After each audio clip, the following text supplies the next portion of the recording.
actually celebrating our feminists the way some people do in other countries. But now that we have become conscious for the last decade, or even say decade and a half, we started to work on them, started to show the contribution of the Bengali feminist here that we've been continuing for last almost 2 centuries, at least 1.5, of course. And not only that, the contributions are path-breaking.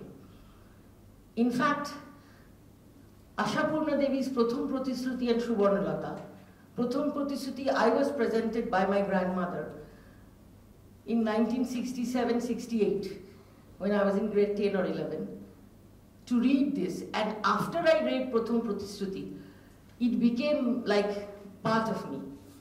And then Subarnalata, of course. They were like icons. I almost read 100 times and can probably recite from them also. So the influence the 2 books had was enormous. And Ashapurna became a household name in Bengal. Abola Bosch still lot less known because nobody worked on it until Damayanti took up in a very serious manner. Damayanti Dasgupta, one of our speakers. Kadambini Ganguly received little bit of attention because she was a doctor, a physician. We have to understand that the real difference between these 3 people is that 2 people, Abola Bosch and Kadambini Ganguly, worked in public arena. Although Abola Bosch was more self-motivated because she had to do it from her own calling. But Kadambini Ganguly was a doctor, and the first doctor, female. So naturally, her exposure was much more. On the contrary, Ashapurna never got out, never received any formal education or any formal training. All that she received was her own situation, and her mother was a voracious reader. So Ashapurna got books, and there was not that much of impediment from her in-laws' side. But the difference is actually making them equal in the sense that Ashapurna never got formal anything, but still had a tremendous impact. Kadambini Ganguly was a doctor, but I don't know in the history of medicine, in any university in Bengal, Kadambini Ganguly is mentioned. I was looking for the syllabi, I couldn't find. Neither is Abola Bosch mentioned when we talk about Montessori schools, because she was the one who introduced it in Bengal, but not really, given any credit for.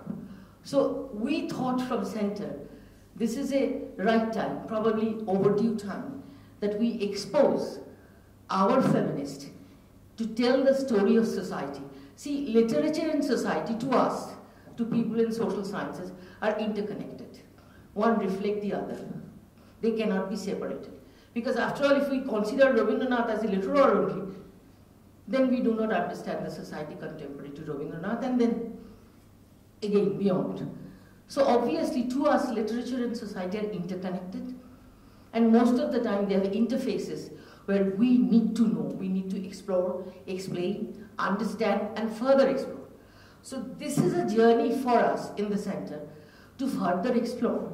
This is our 3rd Adda Baithak, and I'm personally happy, means overjoyed, but I think we all are happy because in SNU it is possible to do. I have never been able to do a single seminar in my last alma mater for just feminists. It was a difficult time also to make anything feminist, but gradually it opened up. But the point is that we are able to do this, and not many seminars you will see, or even Adda as we call it. We don't call it seminars, we call it free-floating ideas interaction. So you won't find many of the things happening on any of these 3. Among the 3, Ashapurna is little luckier because after all she received Deshikottam, Gyanpith, Rabindra Puraskar, and name it. So obviously she gets a little more attention and she is a household name. But this generation, unfortunately, they don't read. They do not read really, these people. But we need to know our pathways, our journeys. Otherwise, how do we actually overcome our current difficulties? We need to have lessons from these people's life, that with all the troubles and difficulties, formal and substantial, formal and informal, they overcame and did something what they wanted to do. So that, I think, is the rationale for us to make this third Adda Baithak on the Bengali feminist. I will not, actually linger this because 3 experts are sitting. I'll just ask at the moment Vice Chancellor to felicitate our 3 experts. Professor Chitra Mondol.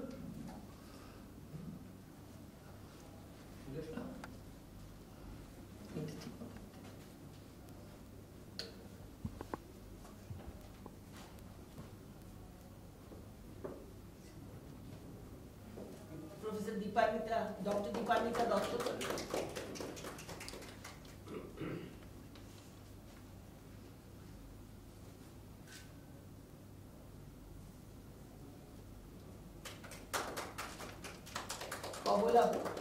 I was going to say Abola Bush, Damayanti Dasgupta, the biographer of Abola Bush.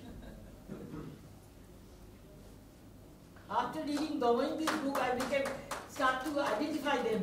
That Damayanti is Abola. Damayanti to Dara, I can show you too. Abola and Damayanti has the same nickname. Sir. Formal photo. Sir, আমাদের লাগবে তো। Center in CV. Please sir. Center in CV. না ছবি দিয়ে present হবে না sir, খুব ভালো ভালো জিনিস প্রেজেন্টেড হবে। এই ছবি তো দাও স্যার গেল। কোন বোর্ড রুম?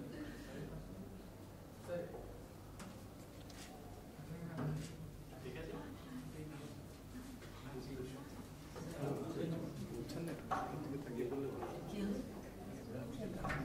ক্যামেরার দিকে তাকাতে বলবো, আবার তাকাতে বলবো। আচ্ছা আমি যখন বলবো ক্যামেরার দিকে তাকাবো, এটা আমার মনে থাকবে না, আমি আর বলবো না, আমি এখন যাব। I will now call our Honorable Vice Chancellor, Professor Dr. Drupadi Chattopadhyay, to give the inaugural address. Thank you, sir.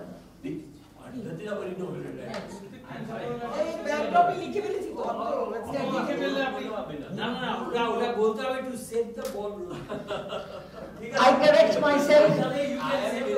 I am confused also. YouTube বলে ওকে ইংলিশে বলতে হচ্ছে, তো সবটাই যদি ইউটিউবার সবাই ইংলিশে বলবে?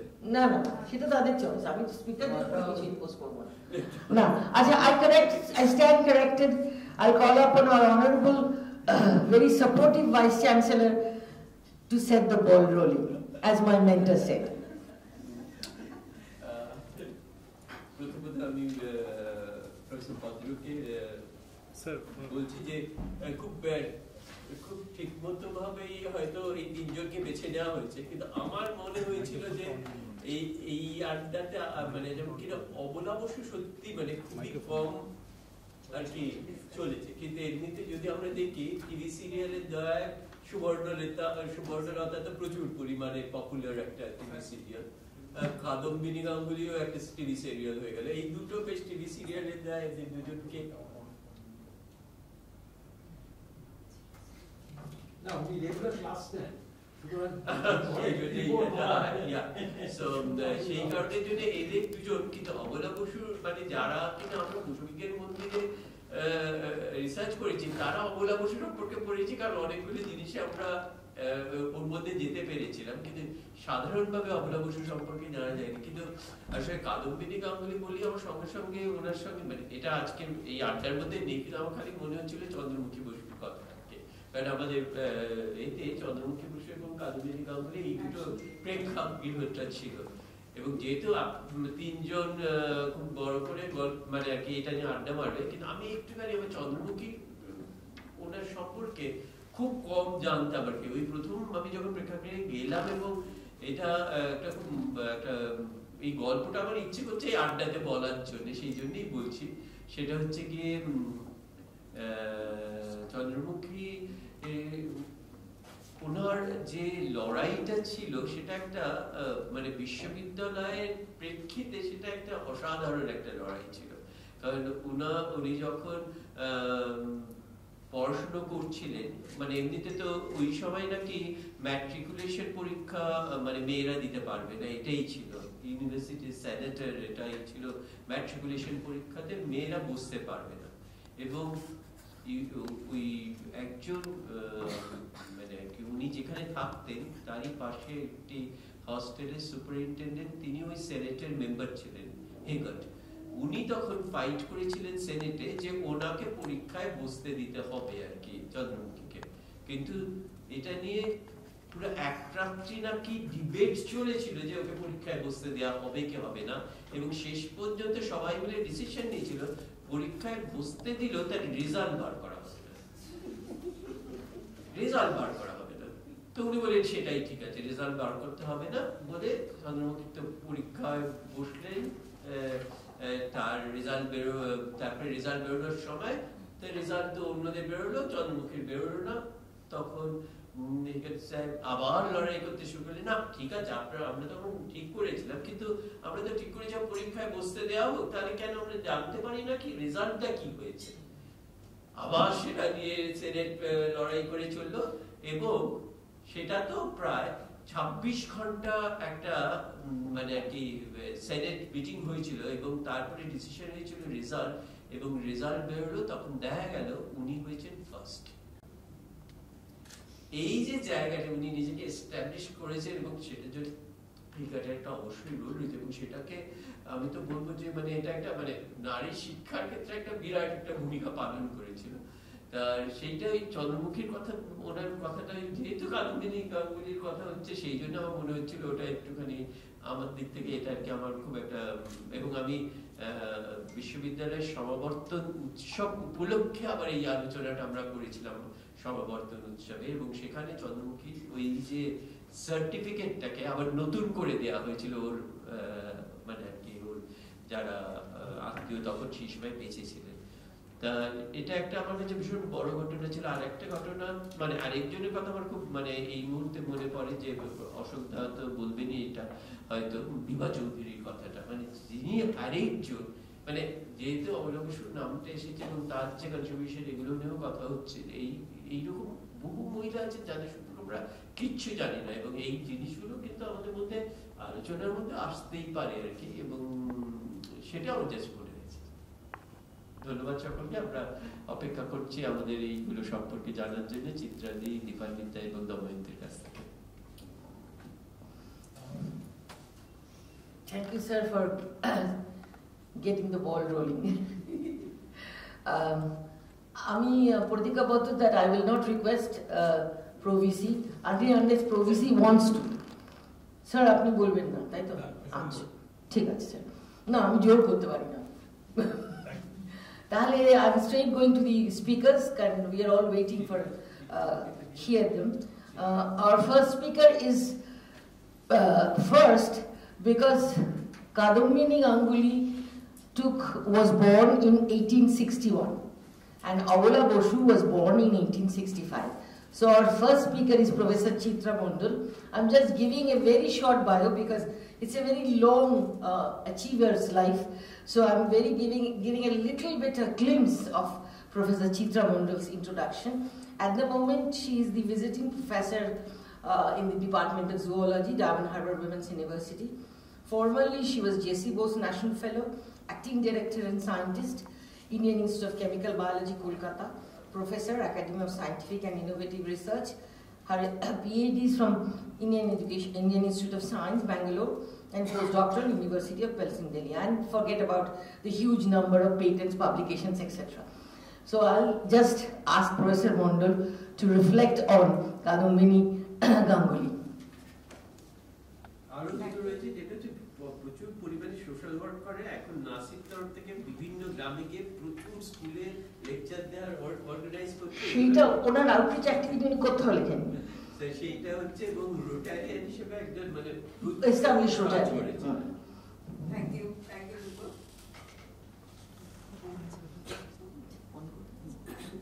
So first of all, this is my first visit in this university, and maybe it's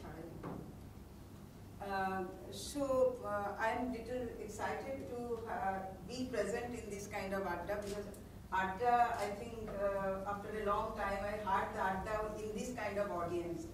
So, and I was very happy when Ashudha was telling that I must say something about Kadambini, because this, actually this fighter is very close to my heart, and she is nothing but 19th century doctor who broke many glass ceiling.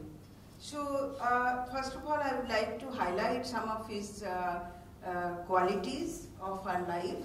She had an extraordinary talent, tremendous courage, lot of confidence, of course strength, and more importantly, she has a capability of very hardworking. She was a very hardworking lady, and moreover, she has a strong willpower to overcome any surrounding condition she faces in her life. So with this kind of quality in her life, she lived a content life, not only as a professional doctor, but also as a mother of 8 children, housewife, and of course social worker and feminist.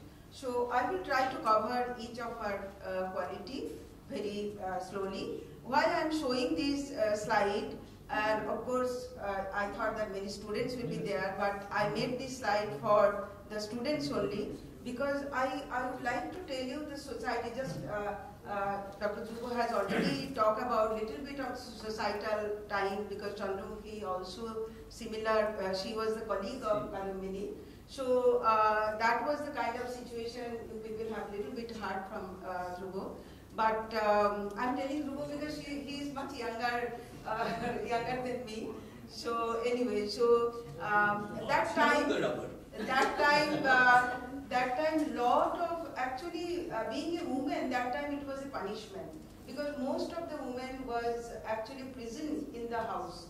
Like they were not allowed to touch book, they were not allowed to go school, they were not allowed to talk to outsider.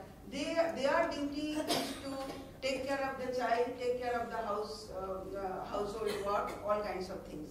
And that was okay. That was okay means almost, we heard about 18th and 12th century, we heard about Maitri, Khana, Lopamudra. That time there was no problem, because those ladies had a permission to take discussion with their male partner. But next 400, 500 years, what happened, we don't know. But that much we know that slowly, slowly, the dark age or the dark era came, especially on the women.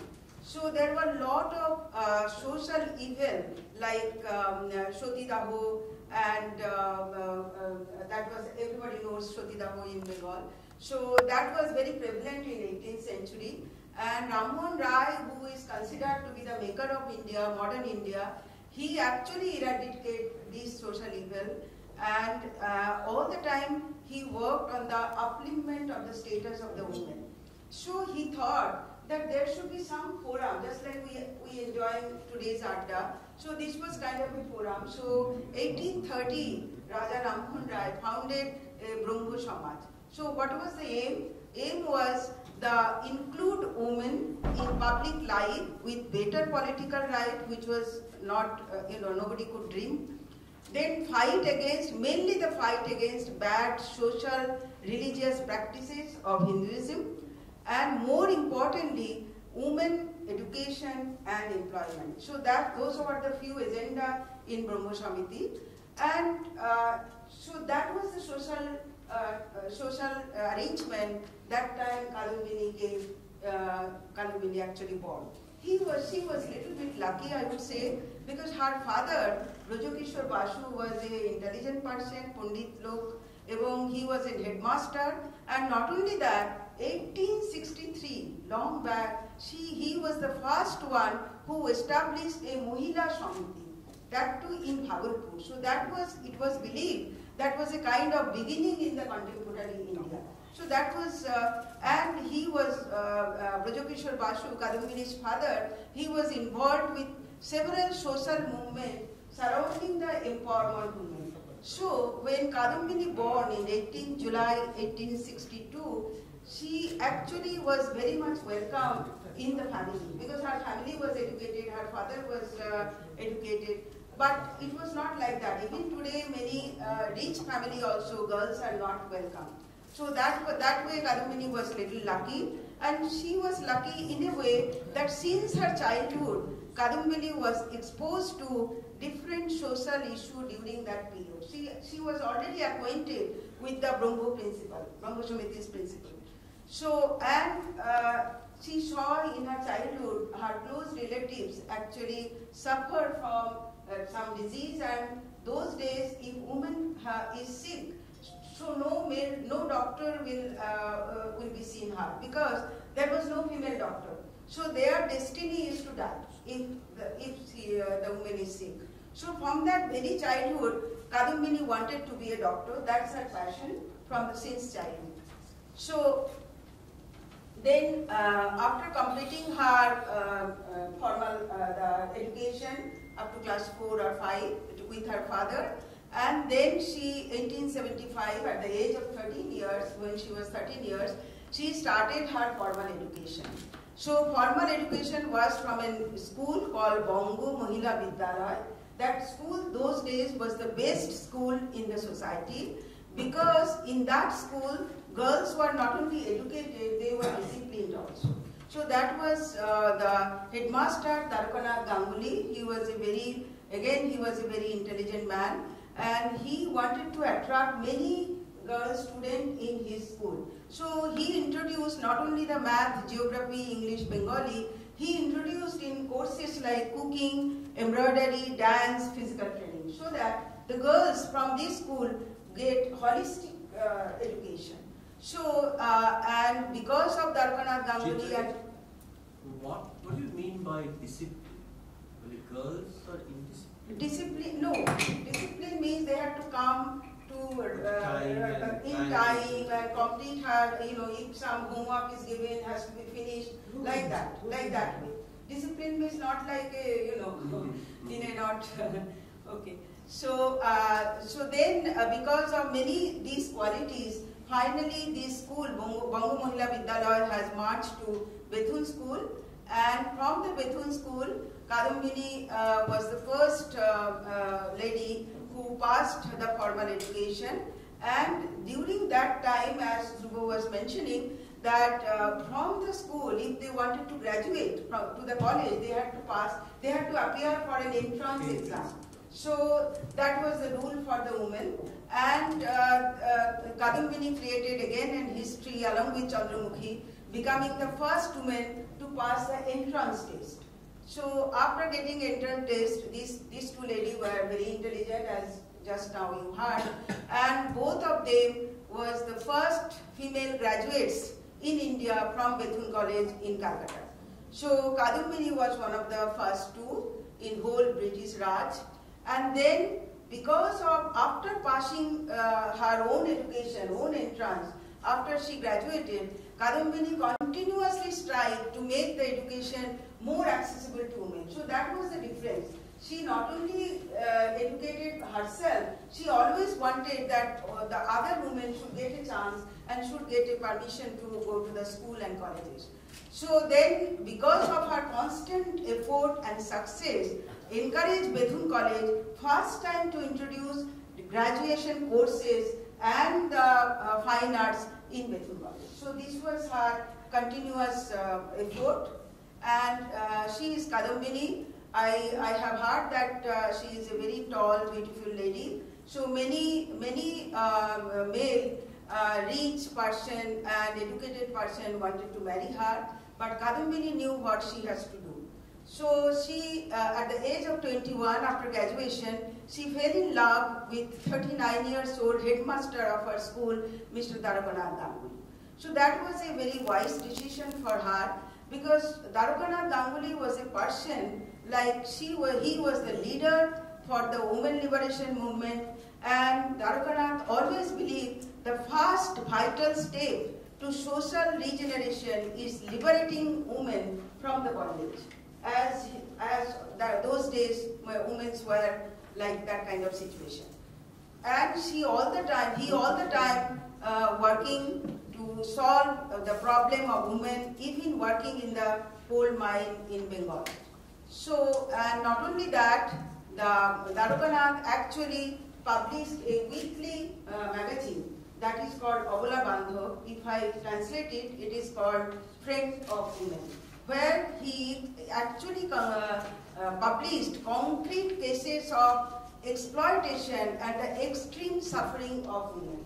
So this was so important that historian Professor David Cobb mentioned in his book that this journal, Abola Bandho by Darupanath Ganguly, was probably the first in the world devoted solely in the liberation of women. So all these qualities, this is Abola Bandho, and this is Darupanath Ganguly, who used to believe that all women should be literate.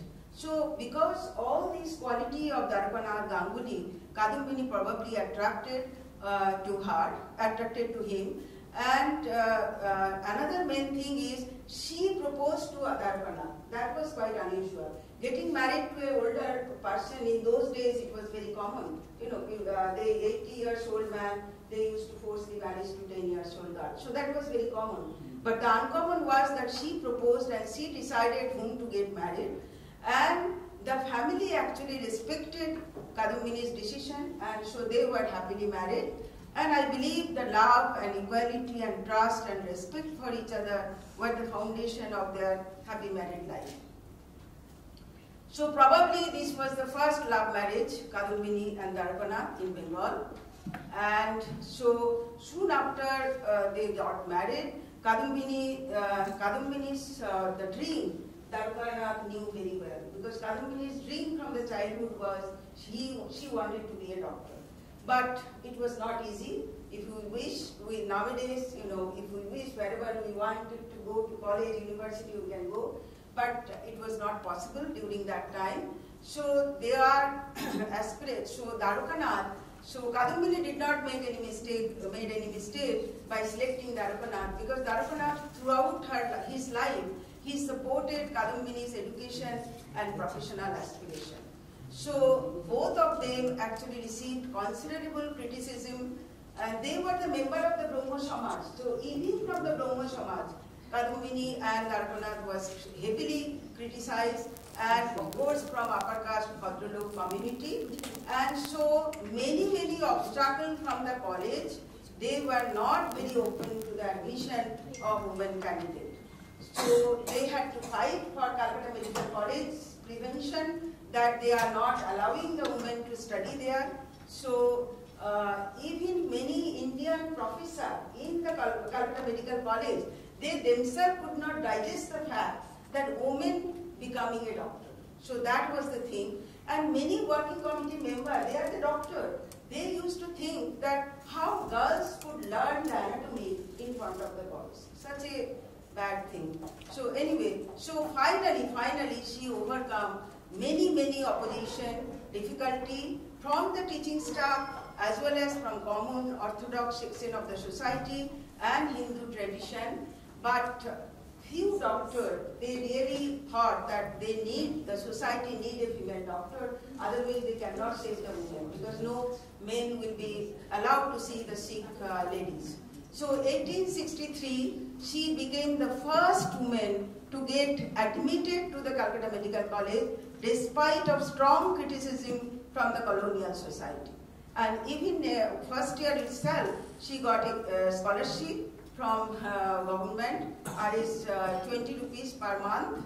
And then Kadumbini Ganguly finally broke all the glass ceiling, and she successfully graduated from the Calcutta Medical College at the age of 24.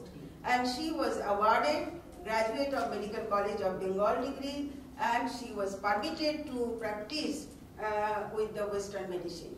So this event not only was spread all over India, it also even attracted by Florence Nightingale sitting in England, and just a few facts that when she got the permission to enter into Calcutta Medical College, all the professors said that you are married, you will have child, how can you cannot miss any classes.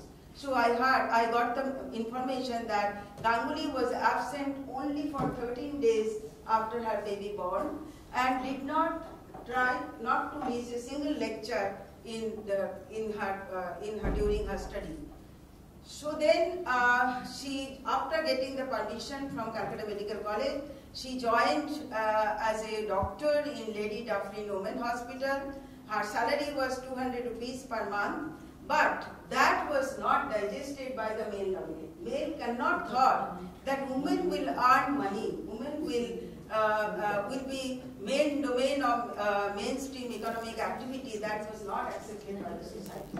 So not only the European colleague, her colleague in Dublin Hospital, even the administrative staff from the hospital, they were very much opposed, strongly opposed her duty in that Dublin hospital.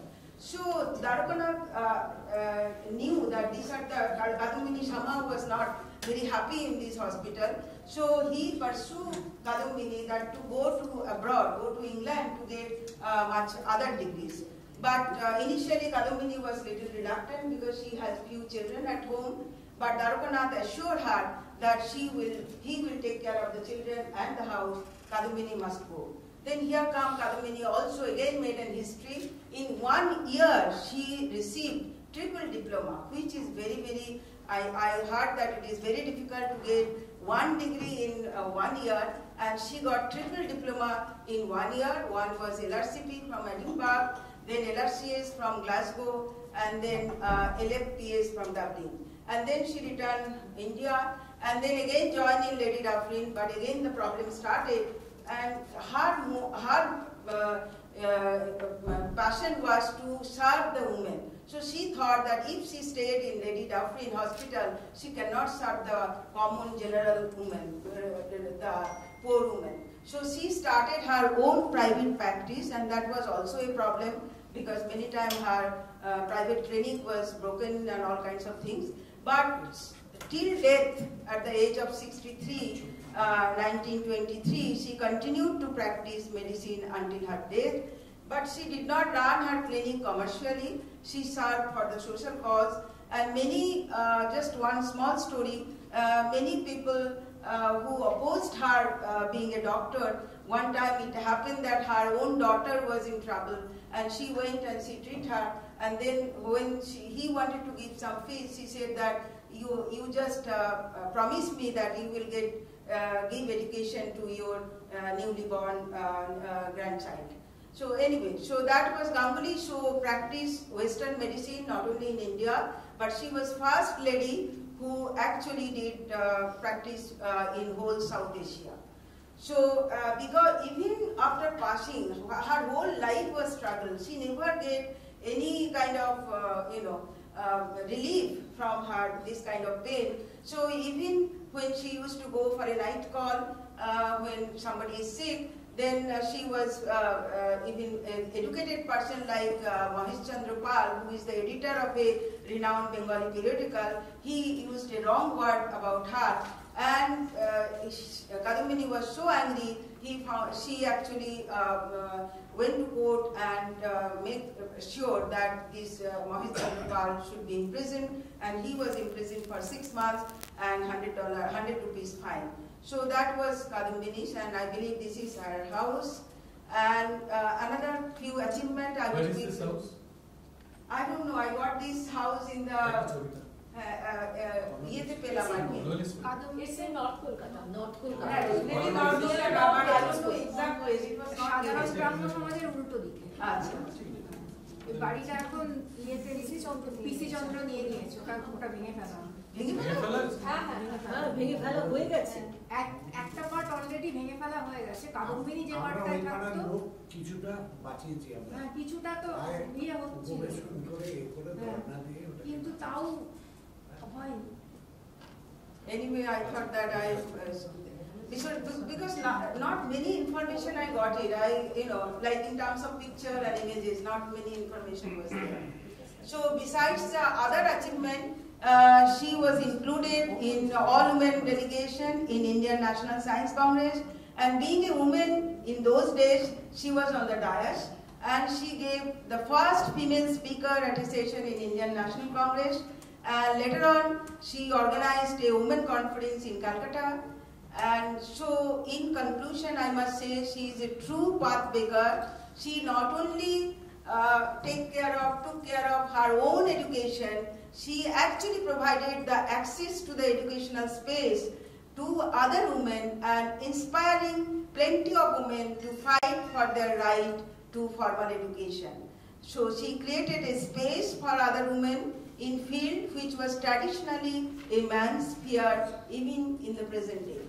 So she actively campaigned for the liberation of women and their admission into academic institutions, and for that I am standing here and you people are sitting here. Because of her, women can go to the school or college or university or whatever our dream we can try to fulfill because of her. So I really salute her. And so her convincing lecture made Calcutta Medical College finally open its door to women and start admitting women in Calcutta Medical College.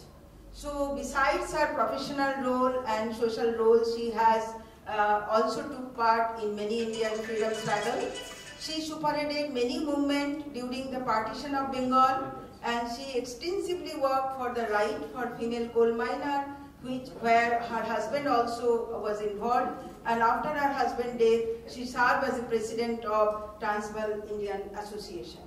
So in conclusion, I must say that in those days, in 18th century, the male-dominated society, Kadambini fought all restriction and prejudice to study medicine, and Kadambini achieved remarkable feats at a time where women were not even considered citizens, forget about the education. People call Ganguly as a champion of women's rights in India. Her struggle and fight in true sense inspired Indian and Bengali women. So in her 160th birthday, Google honored India's first female doctor with a doodle. That is the image of the doodle. You can see the portrait of Ganguly and a stethoscope, and at the back, Calcutta Medical College. And that was widely shared across the country. And this lecture, I would like to pay respect to this fighter, to this lady.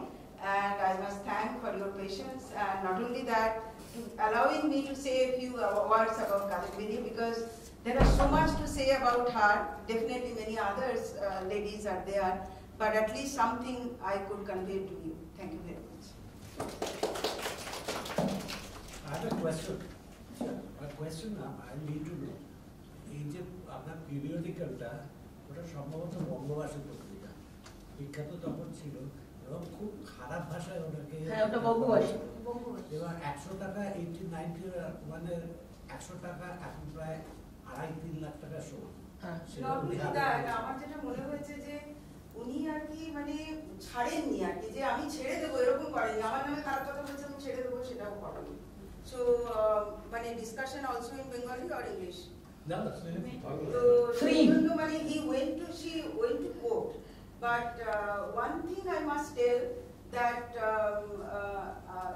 probably without Darkana, probably she would have been same successful. But I would say that for a lady, being a lady, I would say even my husband also, he was very helpful to all steps of my life.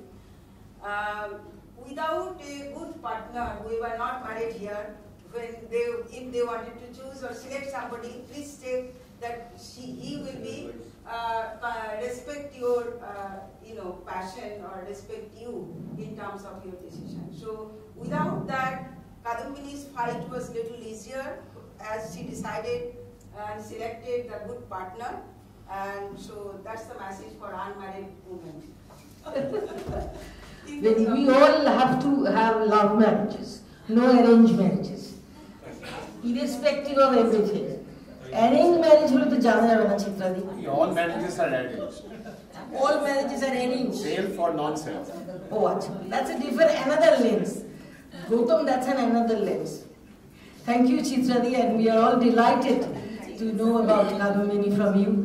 Now our next stalwart, Damayanti Dasgupta, who was basically a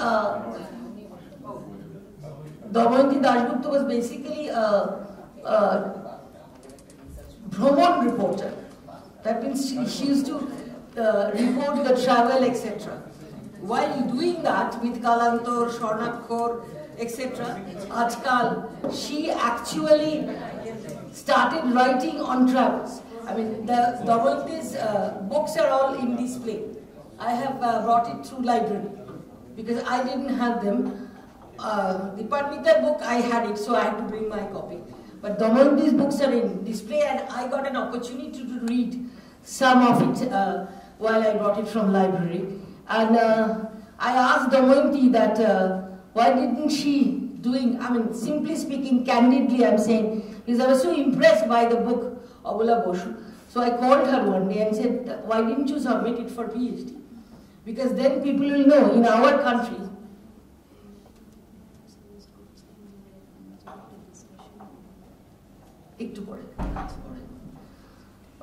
So what happened is, I got to know about Abula Bosh, that Abula Bosh I did not know. Because Abula Bosh as such, very unfairly, have very little material in the Google. Damoyinti actually unearthed that part of Abula Bosh which really deserves more credit than we have ever given to by saying Lady Abula Bosh, the wife of Jagadish Chandra Bosh. Abula Bosh by herself is good enough to be remembered and to be followed. Not just because she was with Jagadish Chandra Bosh. I mean, I accept Chitradi's position that partner is important. I also accept the fact, or know for a fact, even if the partner doesn't want, if the other one has the same will to go ahead, they can go. Maybe trouble will be more. But because if we put a question to the people that, you know, before you know, you see whether they are good partner or not. People change. It is very difficult to predict that 10 years after whether he will be supporting as much he used to do. So I won't say that. I would say that be like Abula Bosh. I mean, Abula Bosh could be a really household example for all of us that how to do it. Even though in the shadow of Jagadish Chandra Bosh, our most famous scientist at that period, and nobody could actually deny that. So I would think Abula Bosh, I don't know, I feel something for Abula Bosh which I didn't even feel for Ashapurna.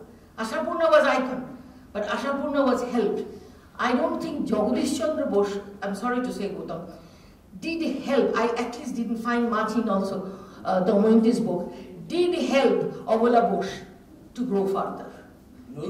It was Abula Bosh who was doing help actually, not help. Both of them actually work.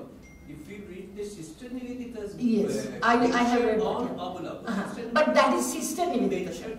Yeah, Abula Bosh. Abula Bosh. Yeah. And Abula Bosh, how Jagadish Chandra Bosh and Abula Bosh together actually right. work. But it is Sister Nivedita, sir, not Jagadish Chandra.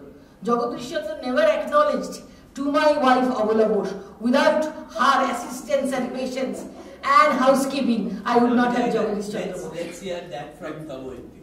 I will hear, we will all hear now Damoyinti. This was just a pretext so that people feel excited about Abula Bosh. Damoyinti, it's all yours. Damoyinti chap bede gel. না OTO Damoyinti chap. আমাকে এখানে বলার জন্য অনেক ধন্যবাদ। আর প্রথম সমস্যাটা যেটা হচ্ছে আমি একেবারেই বক্তা নই। আমি লেখালেখি করে মানে আড়ালে থেকে লেখালেখি করাটাই আমার স্বভাব। তো গত এই 2 বছর ধরে আমাকে এই অবলা বোস বেরোনোর পরে বা আমাদিকে ভ্রমণ বৃত্তান্ত বেরোনোর পরে কিছু কিছু জায়গায় বলতে হচ্ছে, তাই আমি খালি বলতে অভ্যস্ত মানে অনভ্যস্তভাবে অভ্যস্ত হয়ে যাচ্ছি আর কি। তো অবলা বোস সম্বন্ধে আমার যেটা মানে নারীবাদের সাথে অবলা বোসকে নিয়ে আসা, সেই ক্ষেত্রে আমার মনে হয়েছে যে অবলা বোস একদিকে তীব্রভাবে নারীবাদী, আরেকদিকে একেবারেই তিনি নারীবাদী নন। হ্যাঁ, এই দুই বিপরীত মেরুতে তার অবস্থান, এবং তার অবস্থানকে বিশ্লেষণ করেই আমরা সেইখানে পৌঁছতে পারব। অবলা যে সময় জন্মেছিলেন এবং বেড়ে উঠেছিলেন সেটা ছিল একটা ক্রান্তিকাল, যে সম্বন্ধে আমার আগের বক্তাও বললেন। হ্যাঁ, সেই সময়টা হচ্ছে বাংলার নবজাগরণ বলে আমরা যাকে চিহ্নিত করছি। এবং অবলা বসু যে সমাজের মধ্যে বেড়ে উঠেছিলেন সেই সমাজের লক্ষ্যই ছিল নারী শিক্ষা এবং নারী স্বাধীনতা। অবলা বসুর ভাষায় বললে, I was born during the glorious days of Brahmo Samaj. Keshabchandra সেনের নেতৃত্বে, দেবেন্দ্রনাথ ঠাকুরের নেতৃত্বাধীন আদি ব্রাহ্ম সমাজ ভেঙে ভারতবর্ষীয় ব্রাহ্ম সমাজের জন্ম হয় 1866 খ্রিস্টাব্দে অবলা বোসের জন্মের 1 বছর পরে। আর এরপর 1878 খ্রিস্টাব্দে যখন সাধারণ ব্রাহ্ম সমাজের জন্ম হচ্ছে, তখন অবলা বোসের বাবা দুর্গামোহন দাস হচ্ছে এর প্রধান হোতা। এই ব্যাপারটা, এই সমাজের মধ্যে বেড়ে ওঠাটার যে তার জীবনে একটা বিরাট প্রভাব ফেলেছিল, তার পূর্ণতাটা আমরা পাই যে এক সময় তিনি হয়েছিলেন এই সাধারণ ব্রাহ্ম সমাজের প্রথম মহিলা প্রেসিডেন্ট, এবং তারপরে দীর্ঘ 70 বছরে কোনো মহিলা এই সমাজে প্রেসিডেন্ট হন। অবলা বোসের কথা বলতে গেলে তার বাবা মায়ের কথা একটু না বললে হয় না, কারণ তিনি দীর্ঘ সময় বাড়িতে ছিলেন এবং বাবা মার সংস্পর্শে বড় হয়েছেন, এবং বাবার উৎসাহে ডাক্তারি করেছেন। তো তার কথা বলতে গেলে তার মায়ের কথাও একটা প্রচন্ডভাবে বলতে হয়। তার বাবা ছিলেন দুর্গামোহন দাস, তিনি, এবং মা ব্রহ্মময়ী দেবী। তারা বরিশালে থাকতেন। বরিশালেই অবলা বসুর জন্ম হয়েছিল। অবলা বসুর জন্মের আগেই বেশ কয়েকটি ঘটনা ঘটেছিল। তার মধ্যে প্রধান হচ্ছে সেই সময় বিদ্যাসাগরের বিধবা বিবাহ প্রবর্তন, তার একটা বড় প্রভাব পড়েছিল দুর্গামোহনের উপর। দুর্গামোহন এমনি নিজে ব্রাহ্ম হয়েছিলেন, ব্রাহ্ম হওয়ার আগে খ্রিস্টান হওয়ার কথা ভেবেছিলেন, এবং স্ত্রীকে এক পাদ্রীর বাড়িতে রেখেছিলেন, তার জন্য তারা এক ঘরে হন। এবং তা সত্ত্বেও তিনি কিছুই কম্প্রোমাইজ করেননি, এবং তারপরে তিনি ব্রাহ্ম হয়ে যান। ব্রাহ্ম হয়েও সমাজে এক ঘরের মতোই অনেকটা সময় তাদের থাকতে হয়েছে। হ্যাঁ, সেই সময় পূর্ববঙ্গে দুর্গামোহন দাস বিধবা বিবাহ ব্যাপারে প্রচুর পদক্ষেপ নিয়েছিলেন। তার পাশে ছিলেন ব্রহ্মময়ী, নিজের বিধবা বিমাতার বিবাহ দিয়েছিলেন। সেটা একটা বিরাট ঘটনা। তাদের আত্মীয় স্বজনরা বিমাতাকে নিয়ে কাশী চলে যান, এবং পরে আবার দুর্গামোহন চোরের ওপর বাটপাড়ি করে বিমাতাকে ওখান থেকে নিয়ে এসে, কাশীর থেকে চুরি করে নিয়ে এসে কলকাতায় নিয়ে এসে বিবাহ দেন। তো এবং এরপরেও উনি একাধিক, এটা জাস্ট অবলা জন্মের আগে, আর 1864 এর ঘটনা, এইরকম পরিবেশে অবলা জন্মগ্রহণ করছেন। হ্যাঁ, এবং অবলার যখন অন্নপ্রাশন হচ্ছে সেটাও হচ্ছে ব্রাহ্ম সমাজের মধ্যে। তো তারপরেও একাধিক বিধবা বিবাহ, তারপর এবং বিধবাদের এনে তাদের আশ্রয় দেওয়া। দুর্গামোহন এবং ব্রহ্মময়ীর কাছে বহু বিধবা মেয়ে এসে আশ্রয় নিত, এবং তাদেরকে সমাজে রেখে তাদেরকে লেখাপড়া শেখানোর পার্টটা আরো পরে কলকাতায় চলে আসার পরে। তার আগে যেমন বিধুমুখী মামলা একটা বিরাট ঘটনা ঘটেছিল। বিধুমুখীকে তার থেকে বহু বছরের বড় একজনের সাথে বিবাহ দিয়ে দেওয়ার ব্যাপার হয়েছিল, কিন্তু বিধুমুখীকে তার দুই মামা উদ্ধার করে দুর্গামোহনের কাছে নিয়ে আসে, এবং দুর্গামোহন দাসের সংস্পর্শে থেকেই বিধুমুখী লেখাপড়াও শিখেছিল, এবং পরে রজনীনাথ রায়ের সাথে তার বিবাহ হয়। সেই সময় বিধুমুখী মামলা একটা বিরাট হইচই ফেলেছিল। এগুলো আমি লেখায় অনেকটা ভালোভাবে মুখে আমি বলার অতটা গুছিয়ে বলার লোক নই আর কি। হ্যাঁ, এবারে আরেকটা কথা যেটা যে ব্রহ্মময়ী যখন অবলার ভাই একেবারে ছোট, অবলার পরের জন ভাই বড় সরলা, তারপরে অবলা, তারপরে আরো দুই ভাই এক বোন। তো সেই দুজনেই যখন ছোট, তখন ব্রহ্মময়ী একটি ব্রাহ্মণের সন্তানকে আশ্রয় দিয়েছিলেন। তার মা মারা গেছিল এবং পাড়ার কেউ তাকে আশ্রয় দিতে চায়নি। হ্যাঁ, একদম কচি বাচ্চা। তো তার আত্মীয় স্বজনরা ভেবেছিল এটাও বুঝি ব্রহ্মময়ীরই আরেক ছেলে, তিনি যেভাবে তাকে মানুষ করছিলেন, যদিও ছেলেটি মারা যায় কিছুদিন পরে। এরপরে কলকাতায় চলে আসেন 1870 খ্রিস্টাব্দে। 1870 খ্রিস্টাব্দে কলকাতায় এসেই ব্রাহ্ম সমাজ আন্দোলনে হাতেখড়ি হয় অবলা বোসের। সেই সময় ব্রহ্ম মন্দিরে মহিলারা আড়ালে থেকে উপাসনা করতেন। উপাসনাও ঠিক নয়, আড়ালে থেকে উপাসনা শুনতেন, নিজেদের মধ্যে আলোচনা করতেন, আলাপ আলোচনা করতেন। তাদেরকে সেইভাবে উপাসনায় অংশগ্রহণ করা হতো না। তো দুর্গামোহন, অন্নদাচরণ কাস্তগিরি, এরকম কয়েকজন, দ্বারকানাথ গঙ্গোপাধ্যায়, তো এরকম কয়েকজন ব্রাহ্ম নেতা তখন সেই সময় কলকাতায় এসেছেন। তো তো তারা বলেন যে আমরা আমাদের বাড়ির মহিলাদের নিয়ে একসাথে প্রার্থনা করতে চাই। তখন কেশবচন্দ্র সেন ছিলেন সমাজের নেতা, তিনি প্রচন্ড আপত্তি করেছিলেন। তা সত্ত্বেও তারা একদিন মেয়েদেরকে নিয়ে, তখন ব্রহ্মময়ী অসুস্থ ছিলেন, হ্যাঁ, দুর্গামোহন এবং অন্নদাচরণ কাস্তগিরি মেয়েদের নিয়ে বাইরে বসে মন্দিরের ভেতরে সবার সঙ্গে বসে উপাসনা করেন। সেই নিয়ে প্রচন্ড গন্ডগোল হয়েছিল। তারপরে যারা এই বিদ্রোহ করেছিলেন তারা আলাদা হয়ে গেছিলেন কিছুদিনের জন্য, অন্যত্র উপাসনা করতেন। তারপরে আস্তে আস্তে এই ব্যাপারটা মিটে যায়। ঠিক এইভাবেই নারী স্বাধীনতা যেমন, পাশাপাশি নারী শিক্ষার জন্য সেই সময় দুর্গামোহন দাস, দ্বারকানাথ গঙ্গোপাধ্যায় এরা উদ্যোগ নিয়েছিলেন। সেই সময় বেথুন স্কুল চালু থাকলেও বেথুনে কিন্তু নারী শিক্ষার যে প্রসার সেই ব্যাপারটা কিন্তু বেথুনে সেভাবে হয়নি। এমনকি 1851 খ্রিস্টাব্দে ড্রিঙ্কওয়াটার বেথুনের মৃত্যুর পরে বিদ্যাসাগর দায়িত্ব নিলেও সেভাবে ছাত্রীর সংখ্যা বাড়েনি। এবং আরো একটা কারণ ছিল যে বেথুন স্কুলে কিন্তু ইউনিভার্সিটির নিয়ম অনুযায়ী শিক্ষা হতো না, সেখানে খুব প্রাথমিক স্তরে একটা শিক্ষা লেখাপড়া শেখানো হতো। এবং বেথুন স্কুলে কোনো হোস্টেল ছিল না, ফলে যারা দূর থেকে আসতো তাদেরকে ওই গাড়ি দেওয়া হতো, কিন্তু তেমন দূর থেকে এসে কেউ থাকতে পারে সেরকম অপশন ছিল না। তখন এই দ্বারকানাথ গঙ্গোপাধ্যায়, দুর্গামোহন দাস, মনমোহন ঘোষ এরা ভাবছিলেন যে কি করা যায়। ঠিক এই সময় বিদেশ থেকে, ইংল্যান্ড থেকে এক ভদ্রমহিলা আসেন নারী শিক্ষার উদ্যোগ নিয়ে। তিনি কেশবচন্দ্র সেনের বক্তৃতা শুনে উদ্বুদ্ধ হয়েছিলেন, কিন্তু এখানে এসে তার সাথে কেশবচন্দ্র সেনেরই খুব মতবিরোধ হয়। তার নাম অ্যানেট অ্যাক্রয়েড। এই অ্যানেট অ্যাক্রয়েডের উৎসাহে এবং বাদবাকি ব্রাহ্ম সমাজের লোকজনের উৎসাহে এখানে একটি স্কুল প্রতিষ্ঠা হয় উত্তর কলকাতায় 22 নম্বর বেনিয়াপুকুর লেনে, হিন্দু মহিলা বিদ্যালয়। হিন্দু মহিলা বিদ্যালয়ে কিন্তু মানে সেই সময় একটা তুমুল হইচই পড়েছিল। ঈশ্বর গুপ্ত লিখেছিলেন যে মেয়েরা সব হাতে কাঁটা চামচ নিয়ে, ছড়াটা একটু আমার মনে পড়ছে না, বিবি হয়ে, হ্যাঁ কি একটা ছড়া ছিল। এবং প্রচুর জায়গা থেকে আপত্তি এসেছিল। আবার অনেকে সমর্থনও করেছিলেন যে এরা তো, ইনি তো ভালোই চাইছেন, মেয়েদের লেখাপড়া শেখাতে চাইছেন। তো এই স্কুলেই শুধু অবলা নয়, অবলা সরলা তো ভর্তি হয়েছিল, পরে শৈলবালাও ভর্তি হয়েছিল, ছোট মেয়ে দুর্গামোহনের। এবং তাছাড়া তাদের আশ্রিত যত মহিলা ছিলেন তারাও ভর্তি হয়েছিলেন। যেমন হরসুন্দরী দত্তর লেখা থেকে এদের স্কুলের কথা খানিক জানা যায়।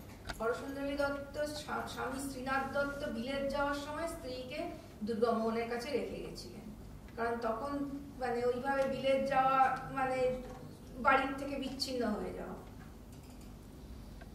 তো এই হিন্দু মহিলা বিদ্যালয় বেশ কিছুদিন চলার পরে অ্যানেট অ্যাক্রয়েডের বিবাহ হয়ে যায় হেনরি বেভারিজের সঙ্গে। তো তখন কিছুদিনের জন্য হিন্দু মহিলা বিদ্যালয় বন্ধ হয়ে গেলেও দ্বারকানাথ, দুর্গামোহন এবং সেই সময় আনন্দমোহনও ফিরে এসছেন বিলেত থেকে, তারা এই শিক্ষাকে, নারী শিক্ষাকে বন্ধ হতে দিলেন না। স্থাপিত হলো বঙ্গ মহিলা বিদ্যালয়, এটা বালিগঞ্জে। এবং বঙ্গ মহিলা বিদ্যালয় সম্বন্ধে আমার আগের বক্তা তো বেশ কিছু কথা বলেছেন। হিন্দু মহিলা এবং বঙ্গ মহিলা উভয় বিদ্যালয়ের যেটা বৈশিষ্ট্য, এখানে ইউনিভার্সিটি সিস্টেমে পড়ানো হতো এবং দুটো জায়গাতেই হোস্টেল ছিল। এবং সম্ভবত এই দুটি স্কুলই ভারতের প্রথম মহিলাদের আবাসিক স্কুল। তো বঙ্গ মহিলা বিদ্যালয় থেকে অবলা, সেই সময় কাদম্বিনী এবং সরলা দুজনেই বঙ্গ মহিলা বিদ্যালয় থেকে এন্ট্রান্স টেস্টের জন্য পরীক্ষা দেওয়ার জন্য প্রিপারেশন নিচ্ছিলেন। কিন্তু ইতিমধ্যে সরলার বিয়ে হয়ে যায় এবং বেথুন স্কুলের অবস্থা যেহেতু প্রচন্ড খারাপ হয়ে গেছিল, সেই জন্য বেথুন স্কুলের সঙ্গে বঙ্গ মহিলাকে মিলিয়ে দেওয়া হয়। মিলিয়ে দিয়ে বেথুন স্কুল থেকে কাদম্বিনী এন্ট্রান্স দেন এবং সসম্মানে উত্তীর্ণ হন। কিন্তু এর পাশাপাশি অবলাও কিন্তু ভালোভাবেই পড়াশোনা করতেন। তিনি বঙ্গ মহিলা বিদ্যালয়ের দ্বিতীয় পরীক্ষায় 200 নম্বরের মধ্যে 109 নম্বর পেয়েছিলেন। এবং তারপরে FA পাশ করেন তিনি এর থেকে বেথুন থেকে 20 টাকা স্কলারশিপ পান। তারপরে কলকাতা বিশ্ববিদ্যালয়ে কলকাতা মেডিকেল কলেজে উনি চেষ্টা করেছিলেন, 1881 সালে পাশ করেন। 1881 সালে কলকাতা বিশ্ববিদ্যালয়ে তিনি অনেকবার চেষ্টা করেছিলেন যে ডাক্তারিতে ভর্তি হওয়ার জন্য, কিন্তু কলকাতা বিশ্ববিদ্যালয় কলকাতা মেডিকেল কলেজ কিছুতেই রাজি হয়নি। তখন 1882 খ্রিস্টাব্দে তিনি মাদ্রাজে চলে যান মেডিকেল পড়তে। এই মেডিকেল পড়ার পেছনে তার বাবা দুর্গামোহন দাস এবং তার শিক্ষক দ্বারকানাথ গঙ্গোপাধ্যায়ের একটা বিরাট ভূমিকা ছিল। দ্বারকানাথ কাদম্বিনীকে ডাক্তার করা, বহু আগে অবলাকে ডাক্তার করার কথা ভেবেছিল। তো কিন্তু ওখানে গিয়ে অবলা মানে পড়াশোনা খুবই ভালোভাবে করছিলেন এবং ফার্স্ট LMS পাশ করেছিলেন উনি। সেটা কাদম্বিনীর থেকে 1 বছর আগে 1885 খ্রিস্টাব্দে। কাদম্বিনী ফার্স্ট LMS পাশ করছেন 1886-তে। এরপরে উনি অসুস্থ হয়ে পড়েন, প্রচন্ড ম্যালেরিয়া হয়েছিল, কিন্তু তা সত্ত্বেও তিনি সেকেন্ড LMS এর একটা পরীক্ষা দিয়েছিলেন। তখন মিডওয়েফারিটা মাস্ট ছিল, 4 বছরের কোর্স ছিল, লাইসেন্সেট অফ মেডিসিন অ্যান্ড সার্জারি, তার মধ্যে মিডওয়েফারি মাস্ট ছিল। মিডওয়েফারিতে তিনি ভারতী লক্ষ্মী গোল্ড মেডেল পেয়েছিলেন। যখন উনি ছেড়ে দিচ্ছেন সেই বছরে উনি ওই গোল্ড মেডেলটা নিয়ে ছাড়ছেন। কিন্তু তারপরে তাকে সাম্মানিকভাবে 2 বছর পরে তাকে সাম্মানিকভাবে LMS এর সার্টিফিকেট দেওয়া হয়েছিল, সাম্মানিক সার্টিফিকেট, এবং তিনি যে LMS পাশ করেছিলেন সেটা মাদ্রাজ মেডিকেল কলেজের ওয়েবসাইটে এখনো জলজল করছে। এবারে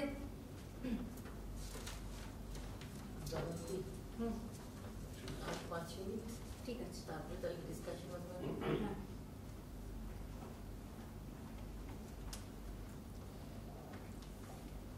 জীবনে এই পর্যন্ত নারীবাদী অবলাকে চিনতে আমাদের অসুবিধা হয় না। এরপরেও তিনি বিয়ের পরে প্রথম দিকে নৌকো চালানো শিখেছেন, সাইকেল চালানো শিখেছেন। হ্যাঁ, দীর্ঘ বিবাহিত জীবনে তিনি প্রথম দিকে বেড়াতে যেতেন এবং সেইগুলো ভ্রমণ কাহিনী লিখতেন নিয়মিত। কিন্তু এইসবই আস্তে আস্তে সংসারের চাপে বন্ধ হয়ে গেল। তিনি ক্রমশ হয়ে উঠলেন কল্যাণী কোট আনকোট এবং গৃহলক্ষ্মী কোট আনকোট অবলা। জগদীশচন্দ্র বসু অধ্যাপনার পাশাপাশি গবেষণাকেই মূল কাজ করে তোলার চেষ্টা করে। আমি একটু তাড়াতাড়ি করার চেষ্টা করছি।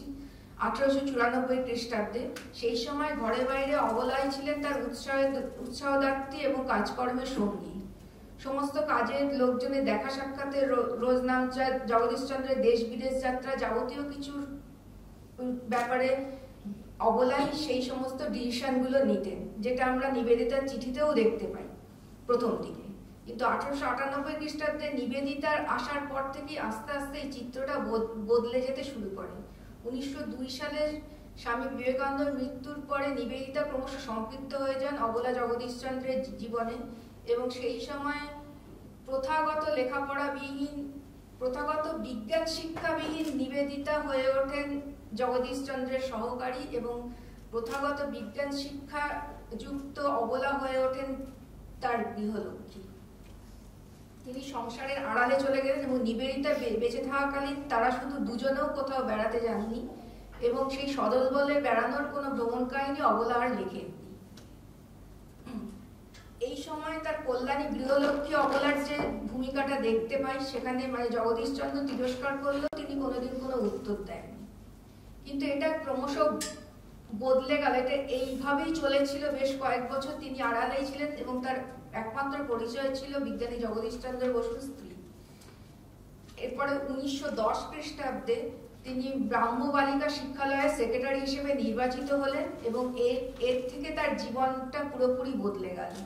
তিনি মেয়েদের সেখানে দায়িত্ব নিয়ে মন্টেসরি শিক্ষা পদ্ধতি চালু করলেন এবং শুধু যে লেখাপড়া শেখা নয়, তিনি প্রকৃত মানুষ রূপে গড়তে চেয়েছিলেন মেয়েদের। গান, ড্রিল, লাঠি ছোড়া খেলা, ভলিবল, বাস্কেটবল ইত্যাদি অনেক কিছু তিনি চালু করেছিলেন। মেয়েদের নিয়ে বেড়াতে নিয়ে যেতেন। হ্যাঁ, এই সময় তিনি নিজেও পুলিন দাসের কাছে কিছুদিন লাঠি খেলা শিখেছিলেন। তারপরে শিক্ষালয় থেকে স্বদেশী গান শেখানো হতো। সুভাষচন্দ্রের আমন্ত্রণে স্বেচ্ছাসেবিকা হয়েছিল মেয়েরা, সেটাও অবলা বসুর উৎসাহে। 1911 খ্রিস্টাব্দে নিবেদিতা মারা গেলেন জগদীশচন্দ্র এবং অবলার উপস্থিতিতে। আচ্ছা, ইতিমধ্যে ছাড়াও অবলা আরো নানা কিছু কাজে জড়িয়ে পড়ছিলেন এবং জগদীশচন্দ্র তখন ভীষণভাবে অবলাকে উৎসাহিত করতেন। হ্যাঁ, পাশাপাশি নিবেদিতাও খুবই উৎসাহিত করতেন। 1911 খ্রিস্টাব্দে দার্জিলিংয়ে জগদীশচন্দ্র অবলার উপস্থিতিতেই মৃত্যু হলো নিবেদিতার। নিবেদিতার মৃত্যুর পর ভেঙে পড়লেন জগদীশচন্দ্র অবলা। তাদের চিঠিতে এই সময়ের কথা খুব পরিষ্কার। নিবেদিতার মৃত্যুতে জগদীশচন্দ্রের মনে হয়েছে তার কর্মজীবনের উৎসাহের আলোকে নিভে গেছে। অবলাও চিঠিতে লিখছেন যে নিবেদিতার মৃত্যুতে জগদীশচন্দ্র যেন মৃত গাছের গুঁড়ির মতোই হয়ে গেছে। অবলার একনিষ্ঠ শুশ্রূষা সেরে ওঠেন কিন্তু জগদীশচন্দ্রের ইন্টেলেকচুয়াল মননে নিবেদিতার যে স্থান ছিল অবলা কখনোই সেই জায়গায় পৌঁছাতে পারেননি।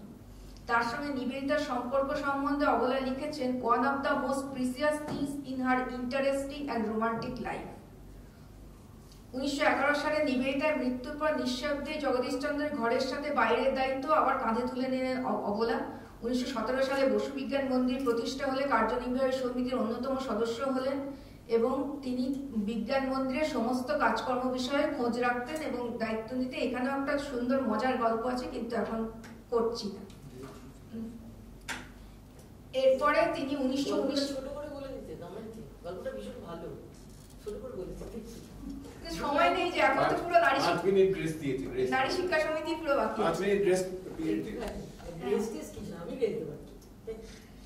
সেটা হচ্ছে যে একবার শনিবারের চিঠিতে বোস ইনস্টিটিউট সম্বন্ধে একটা সমালোচনার খবর বেরিয়ে যাচ্ছিল, প্রায় মানে কম্পোজ পর্যন্ত হয়ে গেছিল। তখন গোপালচন্দ্র ভট্টাচার্য এবং আরো একজন গিয়ে অবলাকে খবর দেয় যে এই অবস্থা। তখন অবলা তাদেরকে বলেন যে না, এটা তো হতে পারে না, এটা বেরোলে বোস ইনস্টিটিউটের খুব খারাপ একটা চিত্র হবে।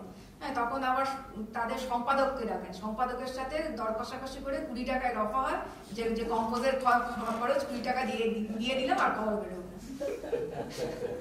মানে অবলাও ঘুষ দিয়ে মুখ বন্ধ করেছিলেন।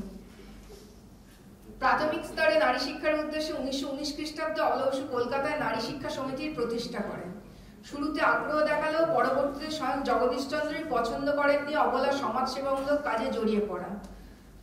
সমিতির লোকজন ঠাট্টা করে নারী শিক্ষা সমিতিকে জগদীশচন্দ্রের সতীন বলতেন।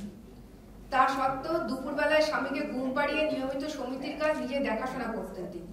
এছাড়াও বাড়ির যাবতীয় কাজ যে করতেন সেই কথাটা তো আর মানে রান্নাটুকু করা, মানে তরকারি কাটা বা যাবতীয় কিছু দেখা, জগদীশচন্দ্রের পান থেকে চুন যাতে না খসে সেইটা দেখা, সেগুলো তো ছিল। নারী শিক্ষা সমিতির পিছনে কি চিন্তা ভাবনা ছিল সেটা আমি ডিটেলে বলছি না। এটা জাপান ঘুরে জাপানের মহিলাদের মধ্যে নারী শিক্ষার প্রসার দেখে তার মনে হয়েছিল এরকম একটা আমাদের দেশেও কাজ করাটা উচিত, এবং তার মনে হয়েছিল যে উচ্চশিক্ষা পাওয়াটা তেমন কঠিন কাজ নয়, কিন্তু মেয়েদের মধ্যে প্রাথমিক শিক্ষা প্রসারই দুরূহ কাজ। এটা আজকের দিনেও আমরা তাকালে কিন্তু এই কথাটাই খুব সত্য বলে বুঝতে পারি। তিনি এক জায়গায় লিখেছেন, no education system can be said to have satisfactory discharge its functions by মিয়ার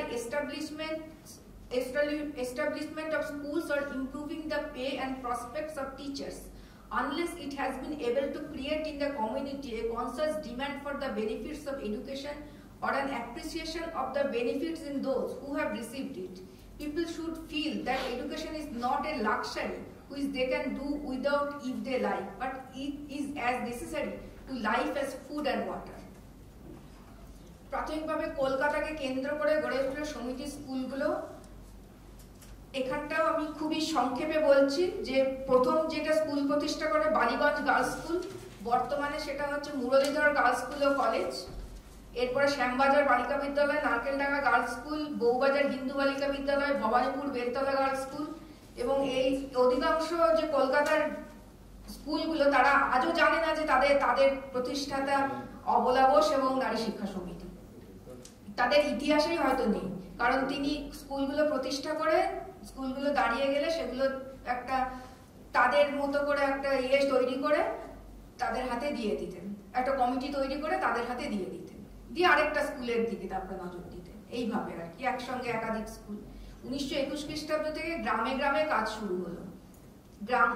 এই সময় অবলার অবলার বাবা বিধবা বিবাহ দেওয়া নিয়ে উদ্যোগ নিয়েছিলেন, আর অবলার উদ্যোগ নিয়েছিলেন বিধবাদের শিক্ষিত করা নিয়ে। হ্যাঁ, গ্রাম বাংলায় বিদ্যালয় স্থাপনের অন্তরায় ছিল শিক্ষিকার অভাব। অন্যদিকে নারী শিক্ষা সমিতি স্থাপনের পর বহু দুস্থ বিধবা তার আশ্রয় প্রার্থী হন এবং সেই নিয়ে তিনি তৈরি করেন বিদ্যাসাগর বাণী ভবন ও সেখানে ট্রেনিং স্কুল। আশ্রয় ও নিখরচায় বৃত্তিমূলক শিক্ষা পেলেন বহু দুস্থ বিধবা, তারাই পরবর্তীতে গ্রামে গঞ্জে গিয়ে ভার নিলেন স্কুলগুলির। তিনি এছাড়া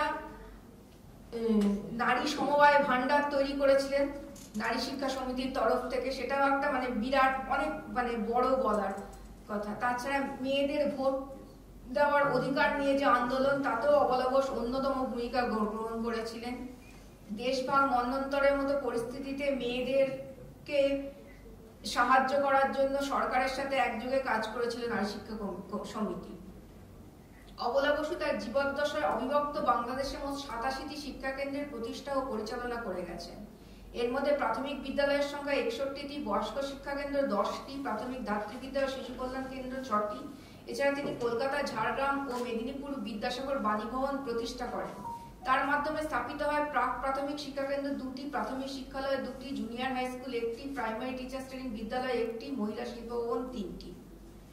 অন্যদিকে ব্যক্তি জীবনে তিনি কোনোদিনই নিজেকে জিনিয়াস জগদীশ চন্দ্রের উপযুক্ত স্ত্রী বলে মনে করতে পারেননি এবং উপযুক্ত হওয়ার জন্য একটা সময় পর্যন্ত অসম্ভব চেষ্টা করে গেছেন।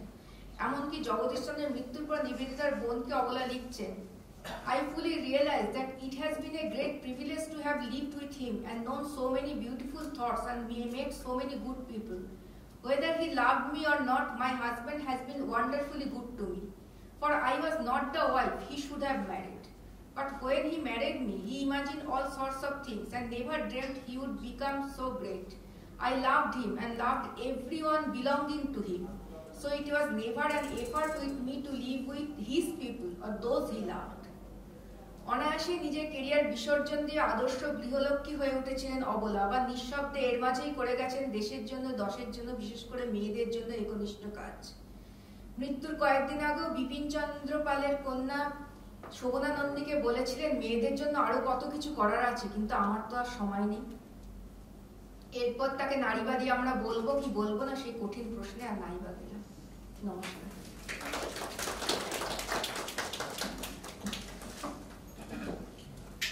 I'm sure everybody's rethinking the contributions of Abola Ghosh by hearing Damodari. Thank you, Damodari. Our last and one of the most important scholar in this area, Dr. Dipanita Dasgupta, who is currently working as a Tagore National Fellow of the Ministry of Culture, Government of India, is an international academic, researcher, translator and author.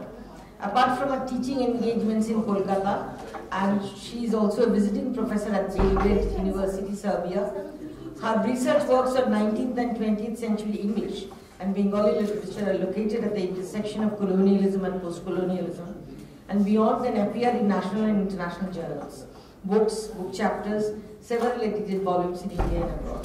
Her books and texts include A Caged Freedom, novels of George Eliot, Shanta Devi and Sita Devi, Neem Tree, a translation of Bonafule's short stories, poets of 19th and 20th century, India, Sarojini Naidu and Toru Dotto, and Ashapurna Devi and feminist consciousness in Bengal, and then Ahimsa, Tagore and Gandhi. I have read only one book, that is Ashapurna Devi, and that was published in 2015. When I went to book fair in 2016, I saw it and I immediately bought it, because the reason is two types. One is as a feminist. Second is 20 years back, then of course 16, I wrote 2 articles on Ashapurna Devi in 2 Bengali journals, Bengali dailies, or not dailies, monthlies, etc. So that was always my unfulfilled dream, that I couldn't do anything more on Ashapurna. I was busy then establishing me as a sociologist in the mainstream, because it is then required for your promotions, etc. So I became busy on that. So Dipanita is special in a sense that she reminded me my unfinished dream and probably completing that on our behalf, what we could not do. So Dipanita, it's all yours. Thank you. Thank you. কারণ অনেক ডকুমেন্টসই মানে এখন পর্যন্ত লাইব্রেরিজে নেই, নেই। মানে অনেকেই আশাপূর্ণাকে নিয়ে খুব উত্তেজিত, কিন্তু আশাপূর্ণা কিন্তু অনেক ওয়েতে খুব সাপ্রেসড এখন। এবং this is what I would like to bring out. ওই হঠাৎ করে একটা ফেমিনিজম ওয়েস্টার্ন ওয়ার্ল্ড এনে ওকে কিন্তু we are uprooting her from the real situation that she was talking about. That was the colonial hangover. আমরা colonial hangover থেকে বলছি ওটা, কিন্তু otherwise আমাদের because উনি যেসব কথাগুলো বলে গেছেন it's absolutely fine. আমি দেখাবো যে জুডিথ বাটলার যে materialization of the prisoner's body বলছেন, সেটা কিন্তু একটা সাংঘাতিক কথা, যেটা আশাপূর্ণা কিন্তু অ্যান্টিসিপেট করেছেন বহু বছর আগে। এবং প্রথম প্রতিশ্রুতি সুবর্ণলতা আমি ট্রিলজির মধ্যে বলছি, তাছাড়া তো প্রচুর লিখেছেন, 240টা আমি সব করে পড়ছি। কাজেই মানে উনি যে কত লিখে গেছেন তা কিন্তু এখন পর্যন্ত স্টাডি হয়নি। That is why I am saying he is still suppressed. প্রচুর কাজ করা দরকার। This book yes speaks a lot, but many more research works need to be done further. Okay, so যেটা আমাদের customary, let me start with the salutation. Good afternoon to all of you, students, researchers and teachers, Vice Chancellor Professor Adda Baithak, Pro Vice Chancellor Professor Anupam Bhasin, former Vice Chancellor and mentor Professor Ashok Ranjan Thakur, as well as those who are working at the back office, the dear students. I think we owe you all the most. My special thanks to the director of CISRS, Professor Bula Bhadro, for inviting me to this interdisciplinary program to talk on Ashapurna Devi, one of the most prominent would be the right word, but I think she's the most important Bangla writers of the 20th century in the first Adda Baithak program on feminists of the newly founded center at Sister Nivedita University. I feel truly privileged and extremely honored to present the words and works of Ashapurna Devi, who lived amongst us for 86 years, from 1909 to 1995. And that was quite a bit of struggle, at least for the first 40-45 years, and until Narendev came and introduced her. Narendev, I shouldn't say like that, but many of our current generation students wouldn't know that who is Narendev. Do you all know? No. Narendev is Namanita Devshan. I hope you all know her name at least. Namanita Devshan's father. He was the one who introduced her to the literary circle of Kolkata. And henceforth, as she says, the ball starts rolling. And when it started rolling, it was again not very easy. I'm coming to that. So before getting into the discussion, let us have a look at her achievements and the intellectual wealth she has left back for us. And it is my humble assumption that this reading is hardly comprehensive. Ashapurna, as we know, received several awards and honors, including the prestigious Gambit Award, Sahitya Academy Award, and Rabindra Puraskar. She was also awarded the Padma Shri, and many other prizes and deletes were offered to her, which are listed in this slide, to keep to the given time, and I'll try to do that. Rather than just reading out, and I think that is very important, just because those are available in the net. Of course, some of them are not right also in the net. Anyway, rather than just reading out the names of the awards, we may start the reading by referring to Asia Day's observation regarding the awards and prizes that were heaped upon her during her lifetime. Eshade writes, Ashapurna, as we know, received several awards and honors, including the prestigious Gyanpith Award, Sahitya Academy Award, and Rabindra Puraskar. She was also awarded the Padma Shri and many other prizes, which are listed in the slides. Oh, no, sorry. Sorry, I'm very sorry. Were heaped upon her during the lifetime. She writes, we may feel that the heaping of honors and awards on Ashapurna, as well as her extensive popularity, may stem from the Hindu male anxiety to institutionalize a safe and correct woman of talent. The suspicion gains ground at the summary treatment and faintly disdainful attitude found in the male intellectuals who form the canons of literary criticism. And when it comes from the hardcore feminists like Yashodhara Bakshi and others, we know from them how much Ashapurna had to struggle to come to be known as what Ashapurna is today. So it must be noted that Ashapurna Devi, and yes, I'm coming to that. Ashapurna Devi actually came to Yadavpur University when she was given the date in 1989, and that was the starting of the Women's Studies Department in Yadavpur, where she gave the inaugural address titled Indian Woman, Myth and Reality, and that was the title of the conference too. So that's just an introduction to the academic forum, directly academic forum that she was brought to by Yashodhara Bakshi. And from there, I started interacting with her, and I've interviewed her also. I had been to her place, and even after her death, I had very good contacts with Nupurdi, Sushant Gupta's wife, and Nupurdi herself was a professor also.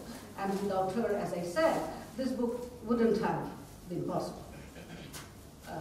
So it must be, in spite of all the good things we have heard before, that she is in the air and she is in the cinema and everything, it must be noted that Ashapurna Devi had to struggle through decades of intractable conflicts of denial and acceptance, oppression and expropriation, to the extent of being stamped in the public front as a kitchen writer. Indeed, the maker of home that Ashapurna was, and her works that represent the struggles of real Indian women, I use the word real, I mean it, real Indian woman, hemmed in by those very notions. Man is the maker of the world, and woman's duty is to make her a home. And this is from her, it's not me. She is saying in the Myth and Reality, lecture at Jadavpur. So that could, we know, this is just one example, and there are several others which the book produces. So that these sort of very straightforward criticism of the society could only invite derisive attitudes towards women's writing, especially those who were writing feminist texts. Such powerful, actually, if you go to, it's not possible for everybody to read 240 novels and some, more than 240 novels, and more than 2,000 short stories, essays, letters, poems. I don't think there is anybody else, at least quantitatively, why not qualitatively, who can compete with Rabindranath. Yes, performance was not a part of her professional career, personal career, whatever you might call it, but as far as literary production is concerned, it's a marvelous production, and as Nagunitadi wrote for this when she was writing, she was asked by Oxford University Press to write about the book. She wrote, I was thrilled to see that she is writing that it is So reassuring to see Ashapurna Devi finally being read in the context of international feminist consciousness and getting the critical attention that she had long deserved. She has been known in India as a great novelist and a powerful writer of chiseled short stories, but Ashapurna the thinker has never been brought out so comprehensively in the existing critical works. And then she appreciates it, that's a different question. But this was a condition. Nobody knew that she was writing very hardcore feminist texts. And I would urge those who want to, please read. Pratham Pratisthiti Subarnalata everybody knows, and it's a marvelous creative work. There is no question of putting those things down. I don't think any woman would. But the point is, her essays really speaks of a very, very strong woman, and who was an autodidact. She was self-taught. She didn't have the formal education. She did not have the kind of background that Kadambini Devi or even Adda Baithak had. We think that she had a very, very comfortable family atmosphere. It depends. It depends. Let us not go into that, but we know it was not very comfortable. Yes, you would know. Those who know, yes. Not that much. She had to do all the household chores. And that's not right. Even now we do, because men don't. So most of them, I wouldn't generalize. I wouldn't generalize. No, that is what I told her also. Women's right doesn't mean to hurt the men's right. I at least believe in that. We cannot hurt anybody's emotions and what one would think is right. That should not be at least when we are concerned with humanist feminism. This should not, and I am a humanist feminist, and I look at Ashapurna from that point of view. And it's not that I'm imposing on that, but I'm imposing on what Ashapurna is writing. But she constantly, and I have discussed that in this book, that she's constantly using the word manush. মানুষকে উনি বের করে আনছেন এবং মানুষটা কে পুরুষরা তো মানুষ বটে কিন্তু মহিলারা যে মানুষ নয় that is what she's trying to, and science people would actually be interested to find out that she is trying to bring women from a very scientific point of view. It's not only the health concerns and all those, yes, those are plenty. These things are actually not known to us. But it is also that she's writing about different health programs for women which would not deal women as non-human. This human perspective, উনি বলছেন যে ছাগলের মতো মহিলাদের সাথে ব্যবহার, ছাগল গরুর মতো ব্যবহার করলে হবে না, সব আছে বলে ফলে মানে এই ধরনের কথাগুলো একজন Ashapurna who actually did not, মানে আমি তো চোখের সামনে দেখেছি, আপনারা দেখেছি, অনেকেই যারা দেখেছেন, ওনাকে কিন্তু দেখলে কিন্তু বোঝা যেত না যে এরকম একটা মানে একটা স্ট্রং রেবেলিয়াস ওম্যান ভেতরে রয়েছে। সো আই থিঙ্ক মানে আশাপূর্ণা অনেক কিছু আর কি আমাদের নিজেদের লাইফের সাথে আমরা এখনো রিলেট করতে পারি। এবং মানে উনি বলেছেন অনেক কয়েকটা লেখার মধ্যে যে উনি একটা ভাবে লেখাটা শুরু করেছেন, তারপর বাড়িতে এমন কিছু ঘটনা ঘটেছে সেইটা একদম লেখাটাকেই পুরো চেঞ্জ করে দিয়েছে। এইরকম ভাবে আর কি মানে ভীষণ মানে কন্টিনিউয়াসলি চেঞ্জিং একটা এই ছিল। হ্যাঁ, এবং মানে উনি তো লিখছেন যে যা দেখি তাই লিখি, কাজে উনি যা দেখছেন যা লিখছেন, এবং মানে বাড়ির কাজে মহিলাদের সঙ্গে কথা বলে ওদের দুঃখ কষ্ট, ওদের মানে কি ধরনের ওরা মানে আপলিফমেন্ট, আমরা যে ধরনের আপলিফমেন্ট আমরা ভাববো আমাদের পজিশন থেকে, the poorest of the poor really cannot think of that kind of upliftment. So we have to put the difference and in the concept of freedom also. We want equality, we want justice, we want the injustices to be removed. But the point is how. Ashapurna কিন্তু অনেকটাই আমি একটু হ্যাঁ নিশ্চয়ই কারণ মানে ওরকম mechanically পড়ে গেলে হ্যাঁ রেফারেন্স শুধু আনতে চাই আমি নিজে খুব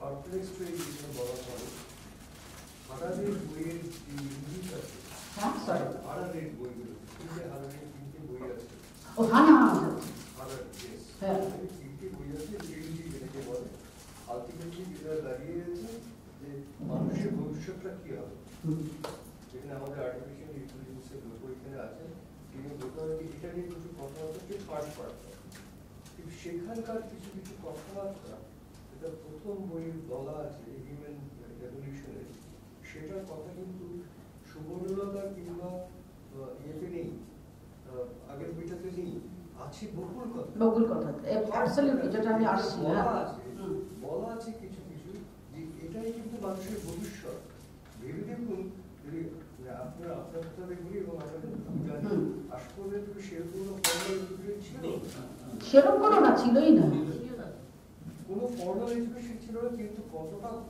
ভবিষ্যৎ দ্রষ্টা হলে উনি আজকে একটা তিনটে অত্যন্ত দামি বইয়ের রেফারেন্সের কথাটা কিন্তু বলতে পারেন আমার এরকম অবাক হয়ে গেছে এই জন্য আমি পারফেক্ট কথা ব্যবহার পাশাপাশি যখন দেখেছি কিংবা সুবর্ণলতা এবং বকুল কথাটা একদম আজকের যুগে লেখা এবং পুরোপুরি যে একটা আনসার্টেনিটির মধ্যে দিয়ে যে মডার্নিটি যাচ্ছে ওই জায়গাটাকে ভীষণ ভাবে ধরছে এই একজন মহিলা যিনি সত্যবতীর আমল থেকে শুরু করে সুবর্ণলতার আমল তারপর বকুল কথার আমল দেখে এমন একটা জায়গায় ইঙ্গিত দিচ্ছে যেটা কথা উনি আদৌ জানতেন কিনা আমার জানা নেই উনি কখনো হারানি পড়েছেন বলে আমার মনে নেই জানি না হানারের কোন বইটা বলছেন হিউম্যান কন্ডিশনস হ্যাঁ তিনটে বই আছে তার থার্ড যে ইঙ্গিতটুকু দেওয়া আছে মানুষের ভবিষ্যৎটা কি সেই ভবিষ্যতের কথাটা বলা আছে বকুল কথার কয়েকটি জায়গায় কতগুলো জায়গা পড়ে আমি নিজে অবাক হয়েছে পাশাপাশি বইটা পেয়ে এই তো নবনীতাজি বলেছিলেন যে আশাপূর্ণা ওই বইটা পড়েনি অ্যাক্সেস না প্রশ্নই ওঠে না সেই কথা উনি বলছেন না সেই কথা বলছেন না উনি যেটা বলতে চাইছেন যে ইঙ্গিত it is possible to compare Hannah Arendt's understanding of human condition with Ashapurna's বকুল কথা ইন্ডিপেন্ডেন্টলি ভাবনা ইন্ডিপেন্ডেন্টলি দুজনের ভাবনা সেই ভাবনাটা কতটা মিলে যায় যখন ভবিষ্যৎ দ্রষ্টা হিসেবে একটা হারারির মধ্যে লোক এবং আশাপূর্ণা দেবী একজন যাদের সম্পূর্ণ ব্যাকগ্রাউন্ড সম্পূর্ণ আলাদা হারারি তো হিস্ট্রি অফ সায়েন্সের very strong humanist and womanist and feminist and whatever you may call it. Sorry, Ashika, this is supposedly an answer and I like to be interrupted. এটা আমি সব সময় আমার যে কোনো পাবলিক লেকচারে বলি ক্লাসের লেকচারে বলি কারণ এই ইন্টারঅ্যাকশনস গুলো না হলে একটা লাইভলি ফ্লো থাকে না and I encourage that. It's fine. যেটা বলছিলাম সেজন্যই আমরা আড্ডা করেছি হ্যাঁ যেটা নবনীতাদি বলছিলেন কামিং টু হানা আরেন্ট মানে নবনীতাদি আমার প্রফেসর ছিলেন নবনীতাদি বলছি উনি কিন্তু বলতেন যে বলেছেন রাদার রিগার্ডিং আশাপূর্ণা যে উনি যে এই কথাগুলো বলে গেছেন এইগুলো কিন্তু it's very remarkable. The International Women's Year, this is the week of International Women's Year. In 1975 it started, 8th March. And তার আগে কিন্তু আশাপূর্ণা এই কথা বলে গেছে So it couldn't have been easy for her to get a public platform. Partha Chatterjee দেখিয়ে গেছেন তনিকা সরকার দেখিয়েছেন as a historian যে ঘর এন্ড বাহির ন্যাশনালিস্ট ফেজে একটা সাংঘাতিক রকমের একটা মানে কি বলবো একটা কাঠামো তৈরি করেছিল যেখানে ঘরে এই মেয়েরা থাকবে for security reasons or whatever reasons, spiritual reasons, the spiritual domain, and naturally these things were imposed upon women, and they really could not dare to come up. And Ashapurnaর কিন্তু লাইফ স্টোরিতে উনি দেখাচ্ছেন যে বাড়িতে কিন্তু এই নিয়ে তুমুল চলছে, একদিকে বাবা হলো গিয়ে pro western piano বাজাচ্ছেন, অথচ very conservative, very superstitious, টিকটিকিকে দেখলে বেরোচ্ছেন না, but she has a very humorous way of putting things. She was bold enough to critique her father also, and she critiques Rabindranath, she critiques Bankimchandra, যেটা কিন্তু খুব কম মহিলারা করে গেছেন, কিন্তু রবীন্দ্রনাথকে উনি টেনে টেনে বারবার কিন্তু আবার দেখাচ্ছেন। ওই সুবর্ণলতাতে যারা সুবর্ণলতা দেখেছেন বা পড়েছেন, সেখানে কিন্তু রবীন্দ্রনাথের কবিতা কিন্তু is giving hope,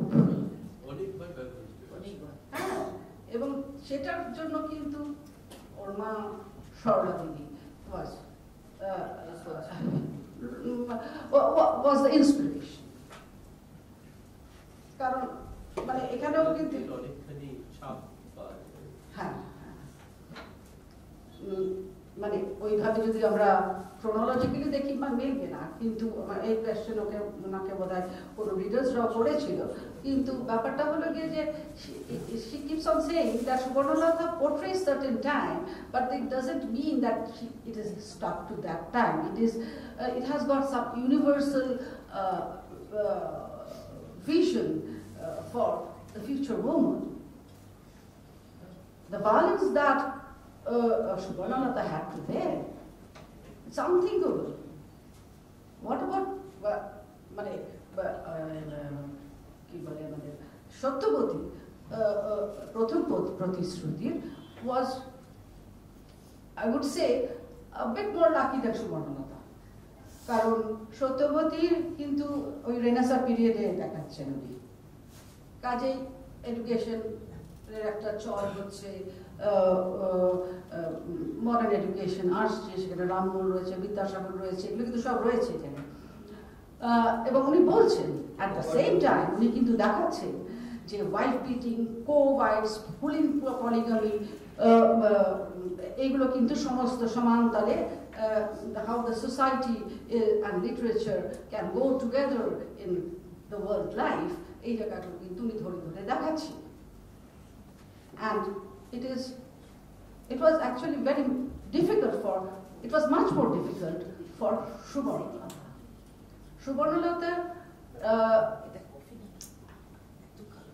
Subarnalata's storyটা actually মানে historically দেখতে গেলে it portrays Swadeshi movement. So it was the nationalist period. And women's participation was welcomed, yet not welcomed. Social scientists যেরকম দেখেছে ঘর বাইরের একটা ইয়ে রয়েছে, ডিভিশন রয়েছে, so it was difficult. And সব গল্পটাই প্রায় বলে দিচ্ছি, যাই হোক, কিন্তু মানে যেটা আমি বলতে চাইছি যে she did not get a place of her choice, যেটা কিন্তু Satyabati she fought a very, very strong battle. বাবা রামকালী খানিকটা হয়েছে, কিন্তু সুবর্ণলতার তো সেটাও ছিল না। সুবর্ণলতার বাবা অত্যন্ত মানে দুর্বল ধরনের মানুষ, তার ব্যক্তিত্ব অত্যন্ত দুর্বল ছিল, তাই জন্য তো সুবর্ণলতার পরিস্থিতিটা যে দাঁড়ালো যে 8 বছর বয়সে বললো বলে বিয়ে দিয়ে দিল এলোকেশি, তো সুবর্ণলতার জীবনটা নষ্ট করেছেন ওর বাবা টু বিগিন কিচ্ছু ছিল না। রামকালীর সঙ্গে সুবর্ণলতার বাবা তুলনা হবে না, তার কারণ হচ্ছে রামকালী নিজে প্রটেস্ট করেছিলেন এবং ব্রাহ্মণদের পেশা ছেড়ে নারীতে বা বামুন হিসেবে কবিরাজ হয়েছিলেন, সুতরাং রামকালী একেবারেই ডিফারেন্ট। আর সুবর্ণলতার বাবা আরেকজন পুরুষ, যিনি দেখালেন যে মহিলারা যদি অ্যাট্রোশিয়াস হয় তাহলে দুর্বল পুরুষরা কি করে। যে মা কনসেপ্টটা আমাদের, সে মা কনসেপ্টটাতে আশাপূর্ণা ধাক্কা দিয়েছিল, যে অন্যায় মুক্তকেশী অন্যায় বলছে শুনছে, এলোকেশী অন্যায় বলেছিল শুনেছিল, মানে এখানে বাবাদের রোল এই সাইডটা সুবর্ণলতা সাংঘাতিক। আশাপূর্ণা সঠিক চিত্র এঁকেছেন, রামকালীদের পাওয়া খুব মুশকিল, On the other hand, Pramod এবং আরা অনেক বেশি What about the old wives of Ramkali? So we have several points to discuss. plenty numbers. Jackie. So let me come back. কারণ যাদের কথা লিখেছি তাদের কথাটা খানিকটা পড়া উচিত। এত মোটাটা পড়বো না, খানিকটা। So according to the carefully যেটা আমি বলছিলাম যে লিটারি ক্রিটিসিজমের ব্যাপারটা যেখানে আশাপূর্ণাকে অনেক কিছু সহ্য করতে হয়েছে because she was labeled as a kitchen writer. So let me come to Nabanita Dev first. According to the carefully shaped words of Nabanita Dev, it is the profundity of her literary imagination. We should also consider here, from historical perspectives, that Ashapurna, as an interventional feminist, recognizes, to quote Indira Chaudhary, human scientist, the sediments situated deep underground determine the present life of the land. The impossibility of a simplistic reading of Ashapurna's text is registered here in both the comments. The basic issues in a woman's life, not only education and marriage, but also equality of sexes, remained neglected in various critiques on Ashapurna until Nabanita Dev, Yashodhara Bakshi, Indira Chaudhary, and also Shangrupta in later years started managing Shangrupta of Calcutta University to give some directions to assess her feminist texts. Their assessments show that Ashapurna's preoccupations with women's life are far beyond mere kitchen sink stories. To quote Bakshi, Ashapurna Devi's narration is as important as the drift of the storyline. The cluster of everyday events are energized by Ashapurna to bring out with it the cluster of events, everyday events are energized by Ashapurna to bring out what it takes to participate in the recalcitrance of gender inequality. And we have to understand what it means, recalcitrance of gender inequality. True, the woman's voices of protest that Ashapurna wished to highlight in her works are original explorations and expositions of the Antapur, the core from where women revolted against the ignominy they suffered. এই পরিপ্রেক্ষিতে একটা ছোট্ট একটা ঘটনা আমি বলি। আমি যখন এডিনবরা ইউনিভার্সিটিতে মানে এই বই পাবলিশড হওয়ার আগে প্রেজেন্ট করছি পেপার, একটি প্রবাবলি ব্রিটিশ মহিলা, ওর বাচ্চা হয়েছে স্বাধীন আগে, বিদেশে তো ওরা বেরিয়ে পড়ে। The ma'am, can I come in? I'm like, yes, of course. No, I have got a child and I have to feed her. Ashapurna would have been the happiest person. So please come in and মানে আশাপূর্ণা শোনার জন্য কিন্তু এখনো কিন্তু আছে, নেই যে তা নয় কিন্তু বিদেশে। এবং প্রাগে হানা ব্রায়ানলোভা কিন্তু খুব বড় কাজ করেছে, যেটা এই বইয়ে আমি লিখেছি এবং চিঠিপত্র রয়েছে। So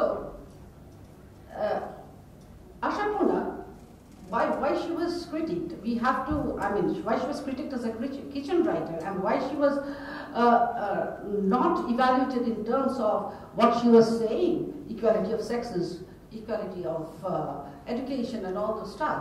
She was not evaluated that way, but she was dumped as a kitchen writer. So that was, and the answer to this question is, Ashapurna was aware of the inhuman and helpless condition of Indian women, their double subjugation, if not more. During the days of nationalist and anti-colonial movement in the early 20th century, the division of the social spaces into Ghar and Bahir became more rigid than the already constructed structures. Women were under colonial rule just as men were, and women were also under the male family heads. Here, we must keep in mind that the elderly women were also powerful heads in joint families, what Namrita Devchand puts as matriarchy. Ashapurna could not remain a passive onlooker of the struggles of middle-class women, including the patriarchal modes of regulation and imprisonment. She was worried that women and the domain that circumscribed them were already constructed, and no method thereby would provide an analytical space for an understanding of experience. The rationale that categorized women and their experience as inferior to men, or that she must be something higher than what she is, intrigued or worried her throughout. উনি কিন্তু বলেছেন যে মেয়েদেরকে দেবীও হওয়ার দরকার নেই, দাসীও হওয়ার দরকার নেই, প্রপার হিউম্যান পজিশন দেওয়া হোক। Whatever may be the reason, remarked Ashapurna, it is a fact that women have always been forced away from the real world into the seclusion of a helpless and dispossessed life. This is from her 1995 lecture at Jadavpur University. Her intergenerational feminist texts, and the intergenerational term has been used by Yashodhara Bagchi, feminist text, Pratham Pratisruti, published in 1964, Subarnalata 1967, Bokul Katha 1974, represents the struggle of real Indian middle-class women betraying the image of ideal women, laden with metaphysical science. Just as the trilogy exemplifies her human concern, her world of creativity also includes the inner lives of ordinary women. For example, the Ghuti Kuranis, the Churialas, and the women laborers, and many others. As for the latter, the women laborers, she notes specifically, although, and this is a very, very harsh comment, please listen carefully, although our constitution proclaims, and although she says that I don't know anything about politics, I cannot write about political stuff and all those, and yet she writes this, although our constitution proclaims equal wages for men and women, it does not happen in practice. There is still a deliberate deprival and denial of women of their rightful claims in all factories, industries, mines, tea gardens, on the pretext that they have limited capacity for physical labor.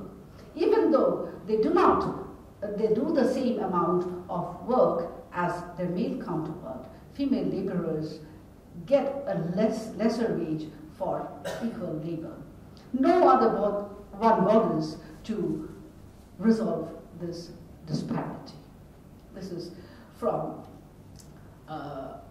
বর্তমান ব্যবস্থা, শিক্ষা ব্যবস্থা ও মহিলাদের স্বাবলম্বন, written in 1962, Mark 1368. So it's written before Pratham Pratisruti. As evident, her response to gender oppression also included the small drama of everyday lives of a different layered human reality underlying the quotidian. Ashapurna is not known especially for theoretical feminisms and the cultural praxis based on women's experience. Yet her defense for women as fragments of a concentric whole, as men are, in her 1957 novel Angshik, makes us rethink her writings as a conscious effort to challenge the unthinking fixed formulas that kept women away from utterance. their power of speaking as well as from participation in the public space. Does not this revolutionary feminist consciousness make us think of Judith Butler's assertion, as she famously puts it, the materialization of the prisoner's body? Are we not reminded of Suvarno's painful experience of imprisonment as a child bride, and so her wish to have a veranda that would overlook the street and help her in overcoming the oppression and the acute pain of denial, much like a prisoner? It is said. Can I just one sentence? Do you think there is also a connection in Suvarnalata's experience, the concept of docile body of Foucault, to make women's body docile, discipline and punish? Yes, yes. This is. I know this question would come, but my answer is. But Foucault. Yes, because Foucault is earlier, Butler later. No. Foucault. Butler is developing Foucault's notions, sexuality, theory of sexuality, and showing in detail what it means to a woman. So I think I would go with Butler. Okay. But I do ecology. I do that bodies do also matter. Foucault can be applied in Tagore's women, but how much with Ashapuna's women, we need to think. I have Foucault here, but I think it's because Suvarnalata faced bodily punishment like anything. Of course, she used to be regularly bitten. So docile. On the part of Provode, it was a tendency to make her body docile, to discipline it. Yes, discipline and punish, very much, it comes. And discipline and punish, from discipline and punish. You want to go to Butler, you've got continuity to that. And yes, I do agree. Foucault is very much.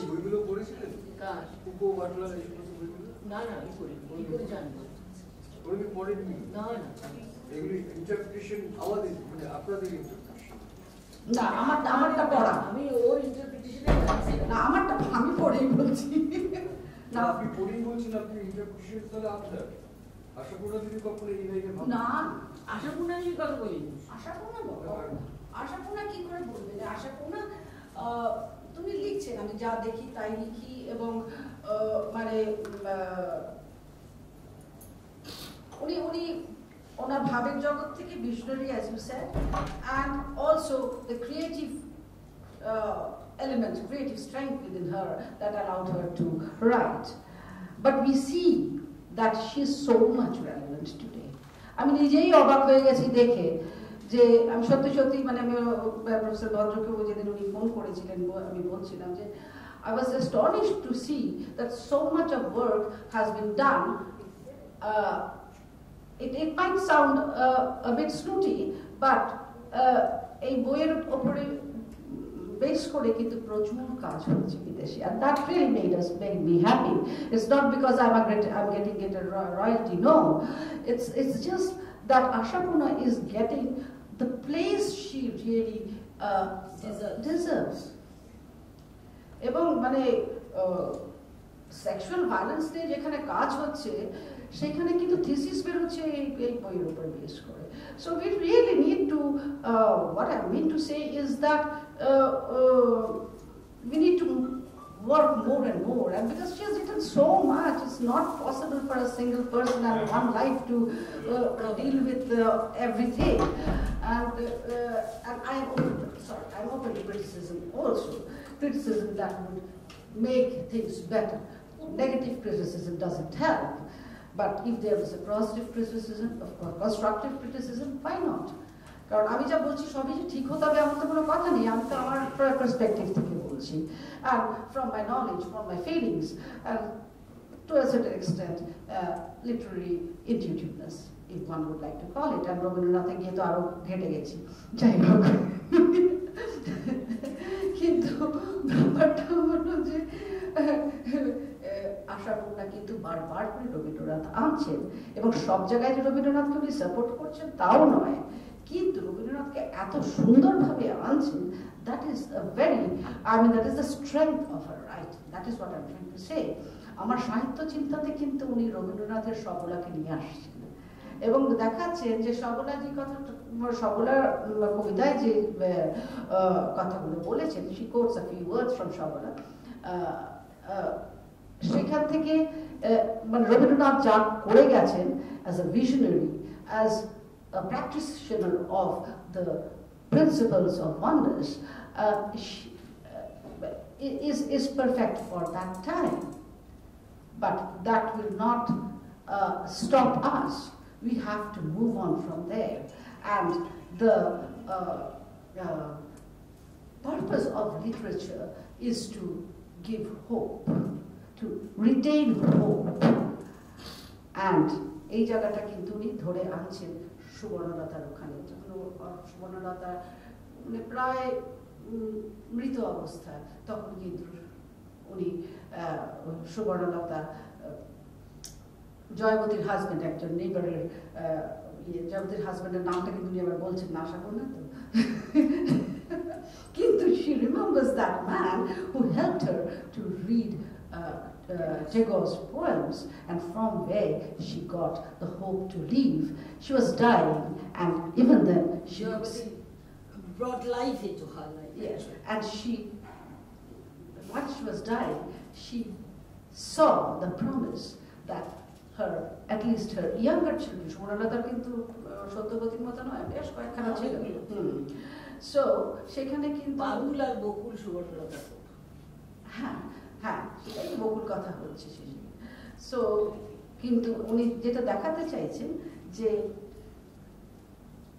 মৃত্যুর সঙ্গেও খানিকটা কিন্তু একটা জীবন আশার একটা আশা থেকে যাচ্ছে, কারণ উনি কিন্তু দেখাচ্ছেন যে বকুল পারুল এরা কিন্তু পড়াশোনা করছে এবং যারা যাতে করতে পারে ওদের টিউটার্সরা তখন মৃতপ্রায়, ও কিন্তু সেই জায়গাটা কিন্তু ধরে রেখেছে। and that hope, we shouldn't say that she was completely mesmerized. I don't think she was, but she might have been also mesmerized by the poems, but that gave her hope and kept her alive. That much can be said. This is our interpretation. So, but সাহিত্য চিন্তাতে সত্যি সত্যি উনি আনছেন বিমলার ক্রিটিসিজমে রিভিউয়ে, যেটা প্রায় বেশিরভাগ লোকই যায় না, unless I wrote about that. এবং বিমলার ব্যাপারেও কিন্তু উনি একটা ভীষণ সিম্প্যাথেটিক ক্রিটিক লিখছেন, যেটা পাবলিশড হয়েছে সেজ থেকে। So, the making and unmaking of new woman. So, আশাপূর্ণার একটা, আমরা সবাই জানি যে উনি শরৎচন্দ্র কে খুব মানে ওনার প্রেকার্সার বলে মনে করতেন এবং সবাই তাই ভেবেছেন। He was so, definitely, কিন্তু রবীন্দ্রনাথও কিন্তু পাশাপাশি ছিল এবং সেখানে কিন্তু আমাদের অনেকগুলো জায়গা ভাববার হচ্ছে। I am not saying Rabindranath is feminist, no, he was not. He was not. না উনি he couldn't have been. He couldn't have been. Rabindranath তো ভীষণ কঠোর ছিলেন, উনি কি করে হবে, উনি চেষ্টা করলেও হতে পারতেন না, but he went abroad and he constantly had interactions with people, and that enlarged his ways of thinking, and he was influenced by Ram. That was a very, very positive influence on Rabindranath. So he definitely respected Rabindranath, definitely yes, but he was also influenced by Ram. যেটা উনি East-West meeting of the East and West বলে যে famously known essay, যেটা অনেক জায়গায় তো পড়ে লিখেছেন, কিন্তু meeting of the East and West কিন্তু ক্লিয়ারলি রামমোহনকে নিয়ে, চরিত্র পূজাও রামমোহন আছেন, উনি কিন্তু বলে যাচ্ছেন যে মানে রামমোহন ছাড়া এই জায়গাটা মানে আমাদের যে অ্যাডভান্সমেন্টটা হয়েছে সেই জায়গাটা হতো না। আজকে রবীন্দ্রনাথ থাক, আজকে না আর বলবো না, কিন্তু রবীন্দ্রনাথ এই প্রসঙ্গে কারণ কারণ আশাপূর্ণা যে ফেরত যাচ্ছে না, আমি ফেরত যাচ্ছি না, আমি আশাপূর্ণার reflections থেকে বলছি আমি মানে Bimala has been heavily criticized by the Western critics. So I mean Gharebe has been heavily criticized. So সেখানেও কিন্তু আশাপূর্ণা কিন্তু as she knows the ground reality উনি কিন্তু critic করছেন. It's not that he is supporting Rabindranath, but that was a sympathetic critic. I am talking from Ashapurna's perspective, not Rabindranath's perspective here. Definitely not. So it is said that Ashapurna, আমি কিন্তু টাইমের বাইরে যাচ্ছি, so let me stop. নাকি কি করব? It is আর 3-4 মিনিটে wind up আছে। আর 3-4 মিনিট হবে, 7 মিনিট লাগবে। আচ্ছা ঠিক আছে। আশাপূর্ণার খাতিরে তাকে একটু বেশি দাও। It is said that Ashapurna, it's unending. Ashapurna is unending. It is said that চেষ্টা করছি যদি একটু কাটছাট করতে পারি. It is said that Ashapurna was more concerned with the issues of dowry, female education, changing perceptions of the family structure and the age-old relations among the members of the family than with more daring questions of sexuality.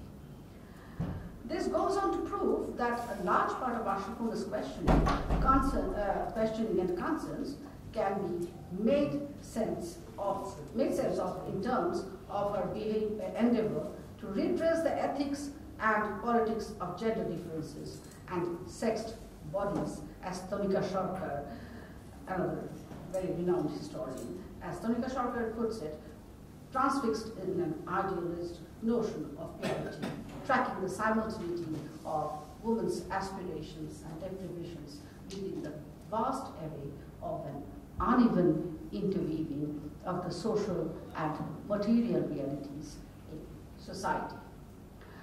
So I'm trying to actually, and if you have any opinions, please let me know. I'm trying to bring the theory of Hannah Arendt and Ashapurna's the Angshik, that men what was the exact thing?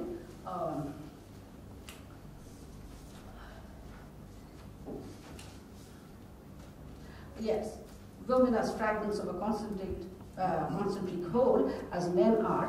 ওই জায়গাটায় আসবার চেষ্টা করছি. So if you have any suggestions, please put forward that. And again, going back, because it's not only Subarnalata, and we must mention, it's not only the trilogy, it's also, there are many others, we can mention just a few of them. So, and a few of them I would recall here. One cannot overlook, in fact, the fact that most of the center of her writing is on women and the injustices and inequalities that they endure in every aspect of their life. Novels like Otikranto, Unmachon, Charpatro, Shukti o Shagor, to name just a few of them, not only exemplify the disappearance of women's question from the public sphere, but also the muted, subdued position of women where their experiences were concealed from the larger society, ideologically rationalized by a long and complicated history of the nationalists and the patriarchal fetishes on women's sexuality, swiveling around an essentialized notion of purity.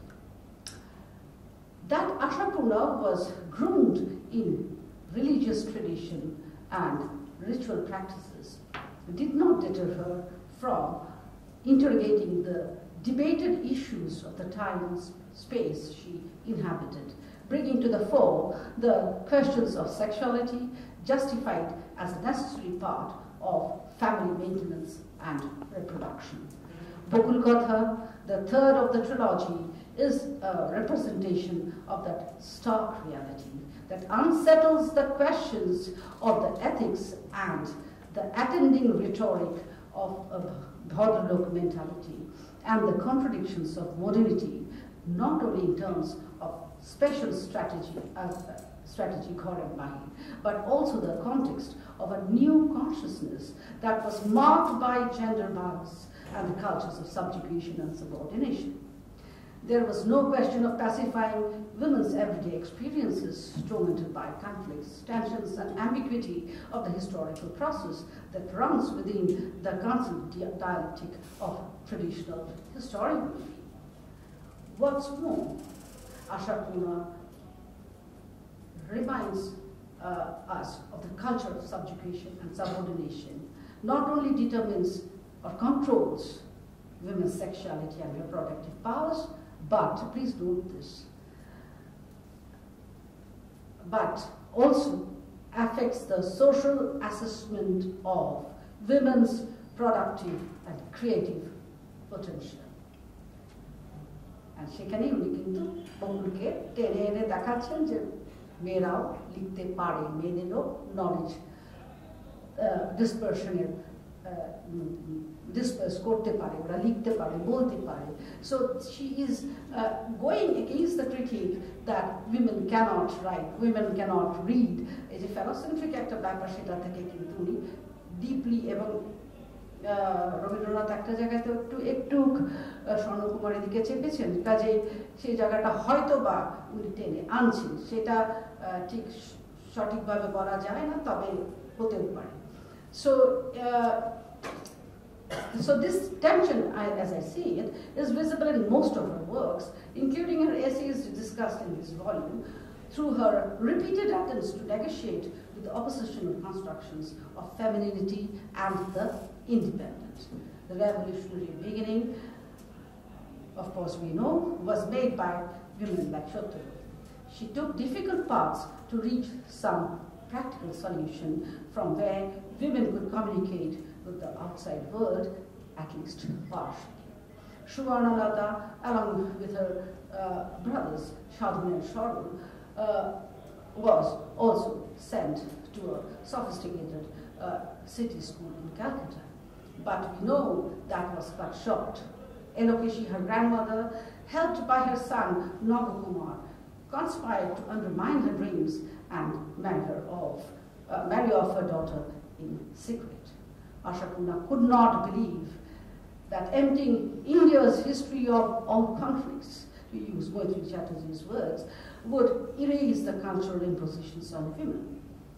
As for the novel Bokul Katha, the protagonist Bokul by the same name challenges the normative grain and decides to remain a spinster, and movingly writes the story of her mother and foremothers attempting to etch the lives of those women which were shrouded in darkness.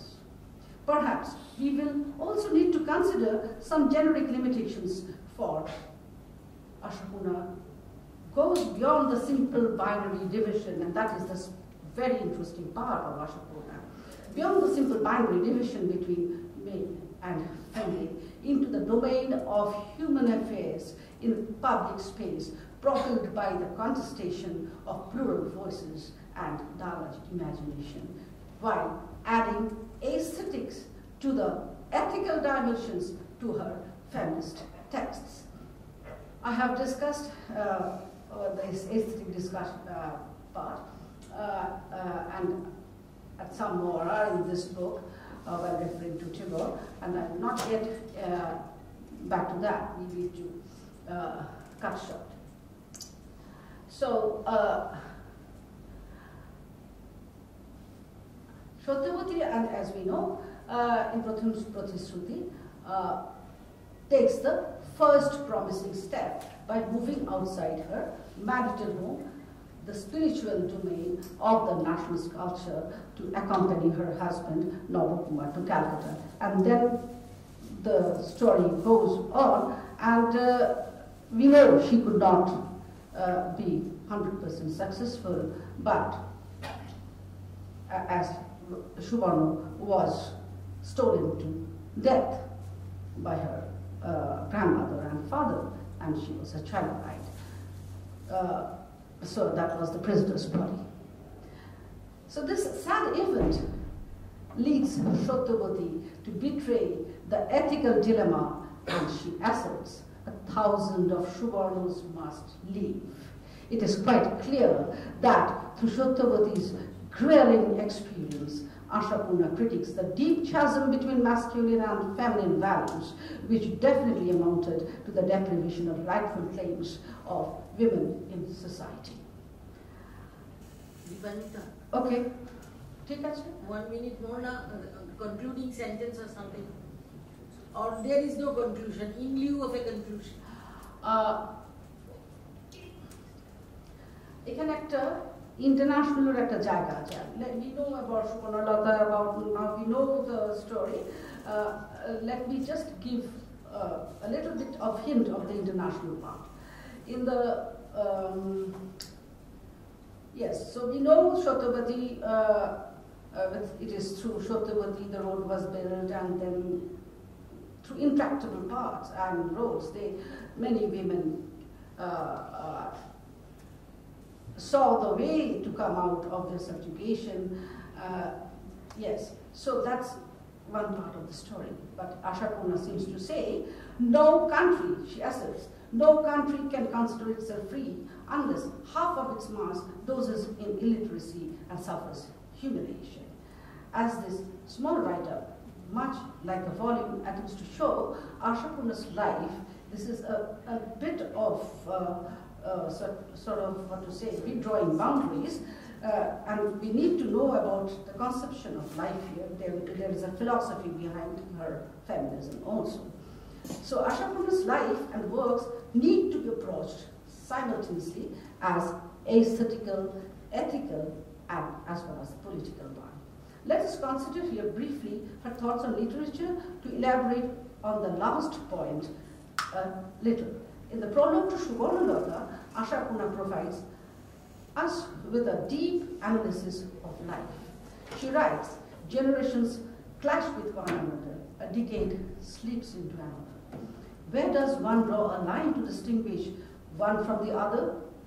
Does a curtain ever come down to mark the end? No. Who would ever get the chance to pull down a curtain where the flow is endless? What does define a period is the progress of man, his thoughts and his actions. But there are people who appear far ahead of their time. They are the ones to crush through barriers. They are the ones to create ripples in the stagnant pool of tradition.